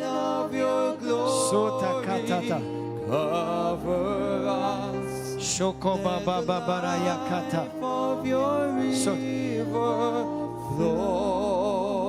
So just remain behind her, only behind her. So katata. Rokalatiti kaba. In the name of Jesus. Thank you, Lord.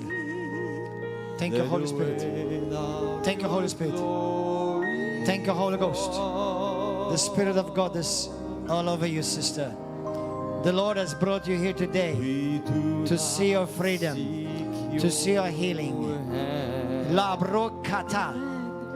I release you today by the power of the Holy Spirit from every demonic bondage, every generational curse.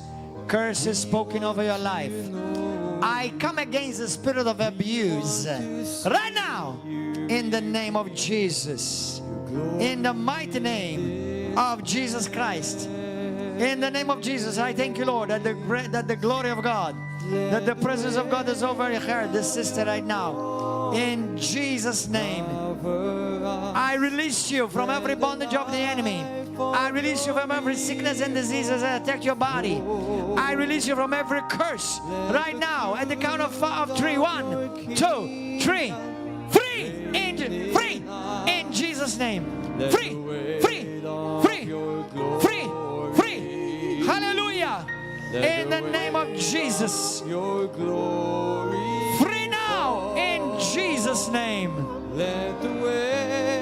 Be now healed. Be now healed. Be now healed. Be now healed. In Jesus' name. In Jesus' name. Free.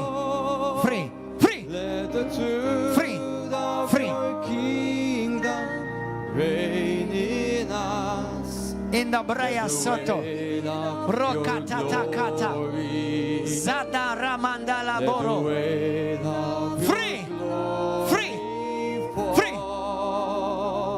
Free now in the name of Jesus. Free now. Free in the name of Jesus. Be free. Jesus sets you free. Jesus sets you free. Jesus sets you free.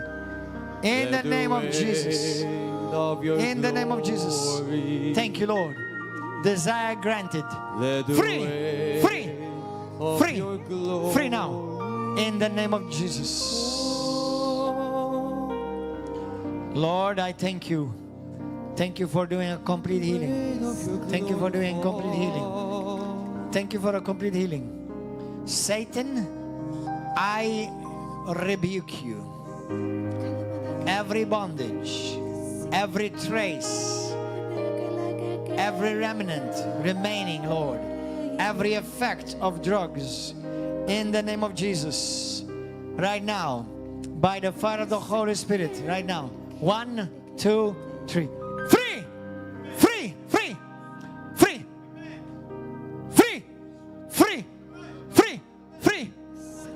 In Jesus. The fire of God is all over you. The fire of God is all over you. Be free. Be free. I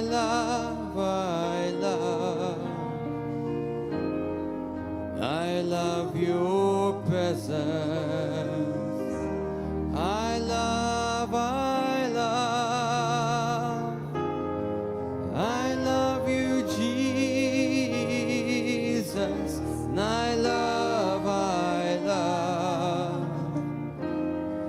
I love your presence. I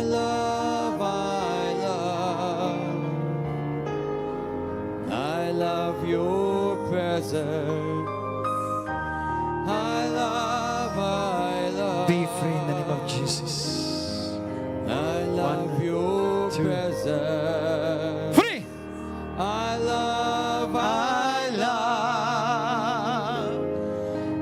love you, Jesus. I love. Thank you, Lord. Thank you, Holy Spirit. Thank you, Holy Spirit. In Jesus' name, Lord. Lord, our Father. Free in the name of Jesus. Free! I love you. In the name of Jesus. I love. Complete restoration. Complete restoration. Complete restoration. Complete restoration. Complete restoration. I proclaim you healed, completely healed. In Jesus' name. Jesus. Thank you, Lord. Thank you, Lord. Lord, everything that the enemy has done against my brother, Lord, even claims from past generations, in the name of Jesus, claims over his bloodline. Lord, cleanse his bloodline. Cleanse his bloodline. I find rest. I proclaim him innocent and guiltless. My soul. The blood of Jesus has done it.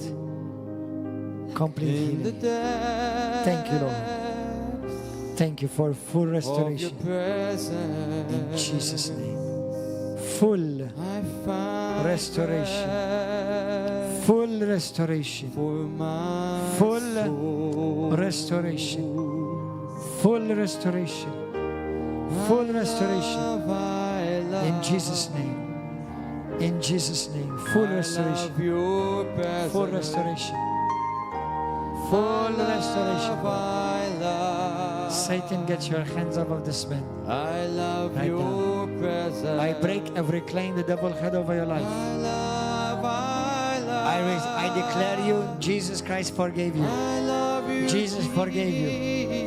Jesus Christ forgave you. I love, Jesus' name. I love. In Jesus' name. Jesus. I love Free. your Jesus. presence. Free. Free. Free. Free. In the glory of your presence. Jesus. I find rest. Subarayakita. Lord, remove limitations. Jehovah. Every form of limitation. No more shy. In the No more embarrassed. No more ashamed. No more shame. of your presence. No more shame in Jesus' name. No more shame in Jesus' name. I find rest for my soul. Thank you. No. More Holy Ghost. I love, Free! I love your presence. I love. Hallelujah. I love your presence. I love, Jesus' name. Thank you, Lord. I love you, Jesus. I love, I love your presence. I love, I love your presence. I love, I love your presence. Jesus. I love, More of your anointing, Lord. I love you, Jesus. More of your Holy Spirit. More of your I anointing. love, More of your anointing. More of your anointing. I love you. More of your presence. More of your presence. Full restoration. Full restoration. Full restoration. Full restoration. And I hear in my spirit, if you need to stay a bit longer, stay longer. Stay longer, sister. If you need to stay longer, even in Malta, stay longer. We'll help you. We'll help you. Lord, I thank you for healing wounds. In the name of Jesus.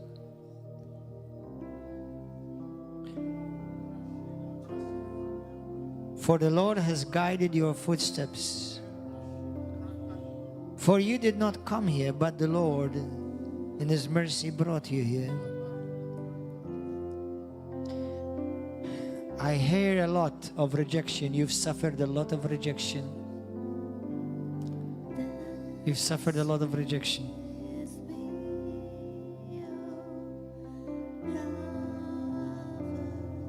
You know whom God has accepted, the world rejected. Whom God loved, the world hated. And I don't know if, but I just sense a connection. For some reason, I just sense the Lord has connected you. There's something that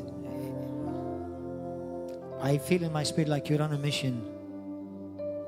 God is sending you on a mission.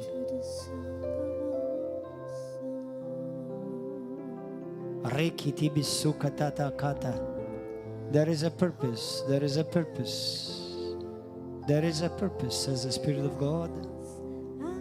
Rakateni mokori de kalamai. Protect yourself from certain ones that although they may be your brothers and sisters, but they have a different path from you. You love them, you bless them, for I am doing a work in you, says the Spirit of God.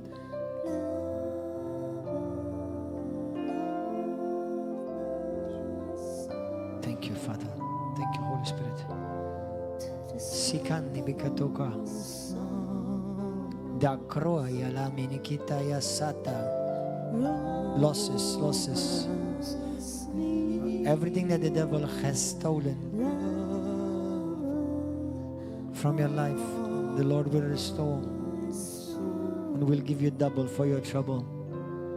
In the broka sitai. Jesus, akibarokota. Jesus. Father, I thank you. Thank you for this man. More of your Spirit. More, Lord. More Holy Spirit. I hear in my spirit the Lord says to you, you are a son. And you are a son of this house also today. The Lord recognizes you as a son to this house. You're no longer just a brother or a visitor, but you're a son. And you shall carry the presence of God. For you will be one of the vessels, says the Spirit of God, that will carry my presence, my son. The Lord is pleased with your ways. He loves your heart.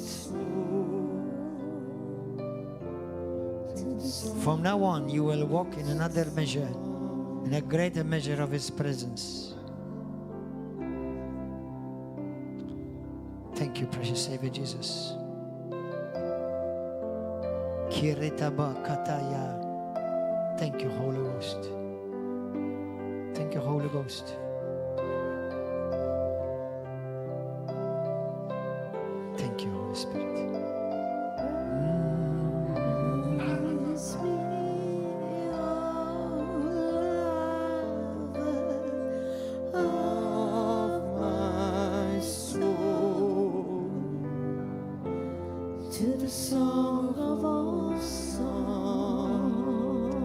Thank you, Jesus. Men of honor, men of honor, men of honor. As you have honored me, I will honor you, and I will lift you up, not by your hand or man's hand, but by my right hand. I will lift you up, I will promote you, and I will make you the attention of many, says the Spirit of God. My presence will open doors for you that no talent will open.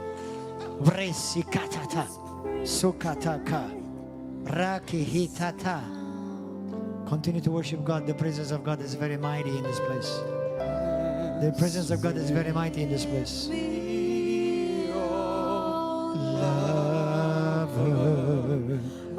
So, if you need a miracle or healing right now, you better come forward right now.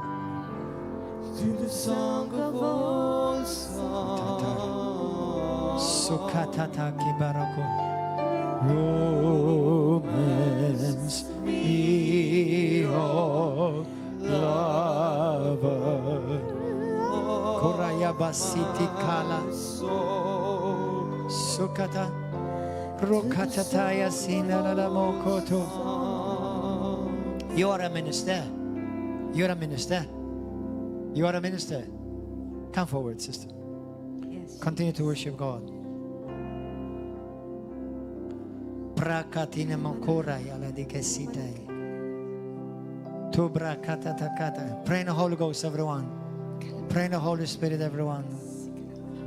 For the Lord is holy. I see a key in your hand. I see a big golden key in your hand. Key that opens treasures. Key that opens treasures. You carry wealth. You've been called to carry wealth. God has given you the key that opens the treasures of darkness.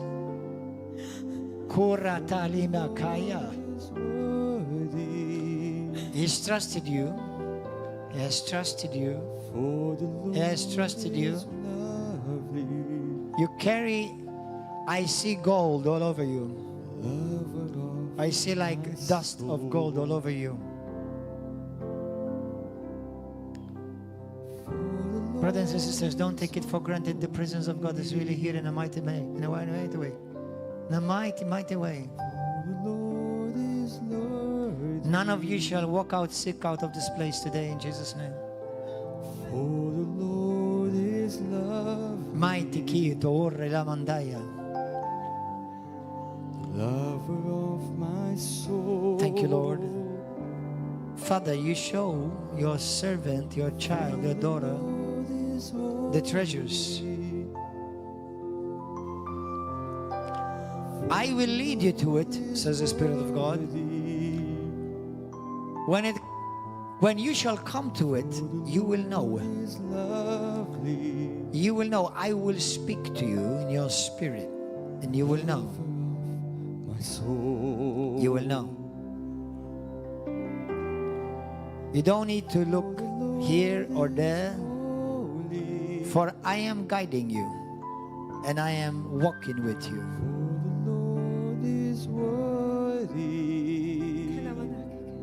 You won't need to seek for attention. I will make you shine, and I will reveal you, and the treasures which also you carry within you.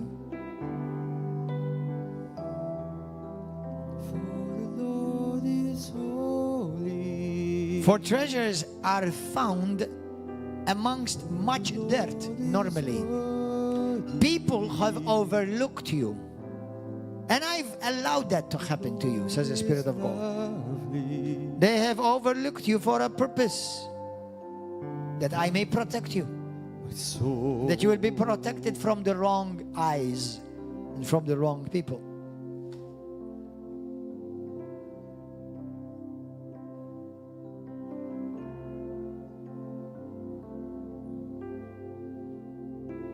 You are on an assignment from the Father. And today, what you have asked for, I give to you, my child, my daughter. Receive. Receive. Receive. Receive. Receive. Receive. Receive. The Father loves you. The Father loves you.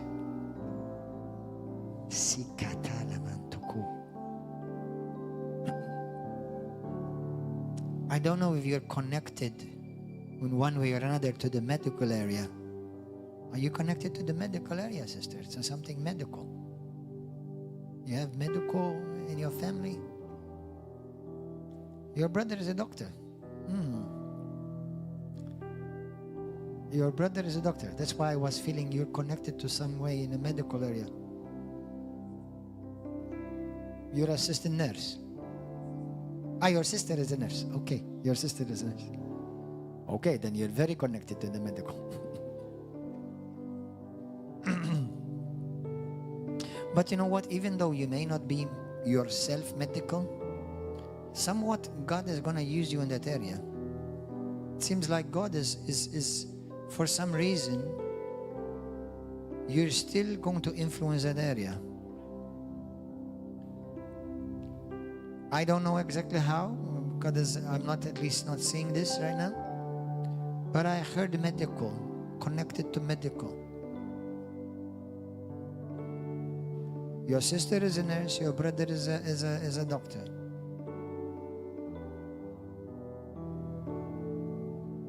Were you studying ever to become a medical? I work in the school. Work in a school, medical school. No, in the secondary school. I'm part of like the pastoral attendance. Yeah. Where? Here? Where? In London. Stand up, my dear. Stand up. So you are from London. That's awesome. So you're not here by mistake. You're not here by mistake. You're on holy day. She brought you. Thank you, Lord.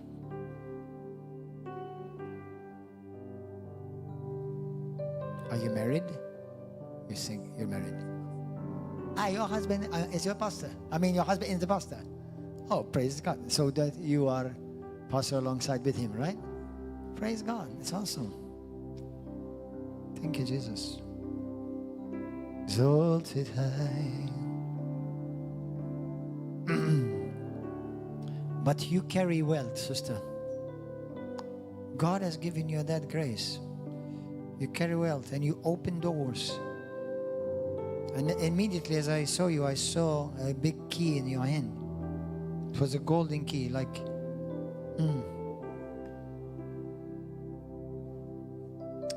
Father, I want to thank you for this sister, this minister. Lord, more of you, Holy Spirit. More of you, Holy Ghost. More of you, Holy Spirit. Thank you. Thank you, precious Savior. I bless this woman.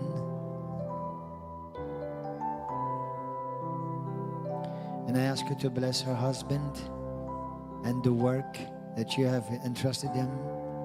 Bless it. Multiply it. Let it be fruitful.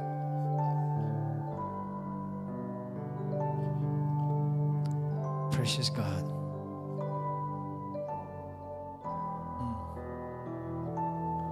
Thank you, Lord. I believe that key has to do with opening doors even in the medical field for people from the medical field to come to your church, the church that God has given you. For some reason, the people, although you're connected with the medical, but people in the medical field are attracted to you. I don't know why. Well, obviously, I understand in the sense that God is doing this.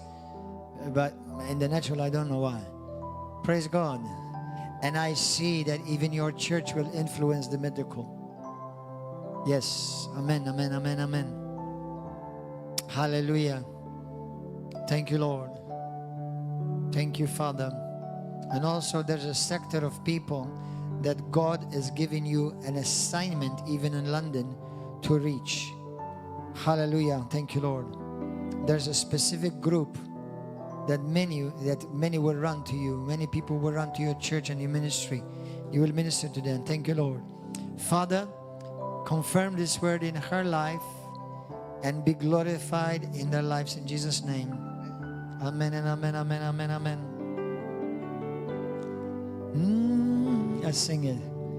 Holy Lord, so holy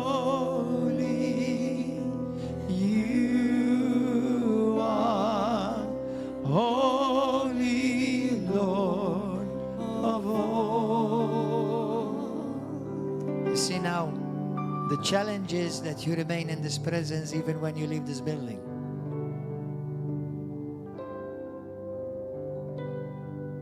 Be careful of words that come out of your mouth. Remember that even if you don't feel it, the presence of God is with you. Father, we don't want to leave out of this place. We don't want to leave out of this place. It's so precious. Yes. So precious.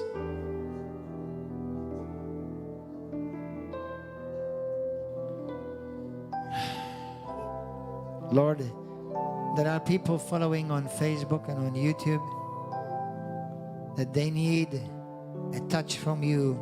Yes. Holy Father, Holy Jesus. When Moses prayed, he said, if I have found favor in your sight, let your presence go with us. Today the Lord would say to you, you have found favor in my sight, therefore my presence will go with you.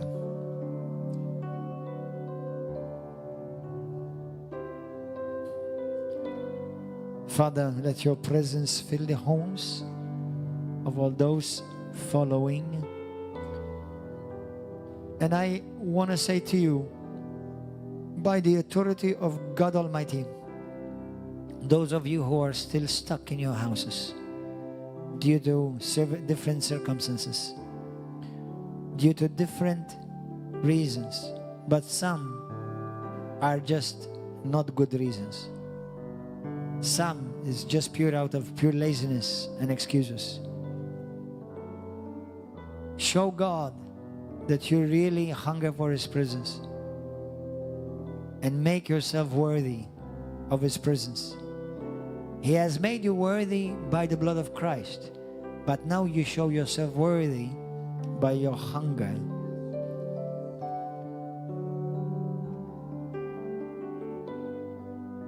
Today, people have been healed. Miracles have taken place. Hearts have been healed. For in His presence is the real fullness. I hear in my spirit, there's a person watching right now, and you're saying, how I wish I can be there. But I'm afraid, I'm ashamed, I'm shy. Come, daughter. Come, son. Do not be ashamed. Do not be afraid. Come. Hold not back, but come. Come to the Father's house. Come where the presence of God is manifest.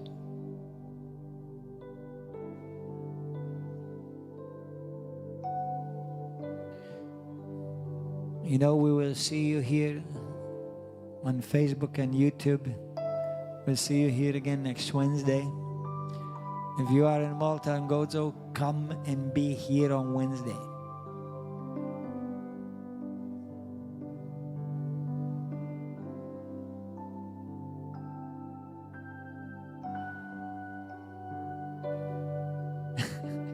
Wow. And this is just a drop, huh? Wow. This is just a drop.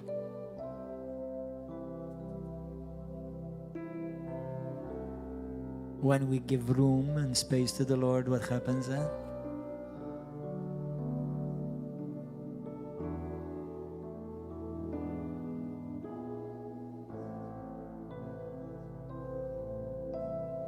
I love it.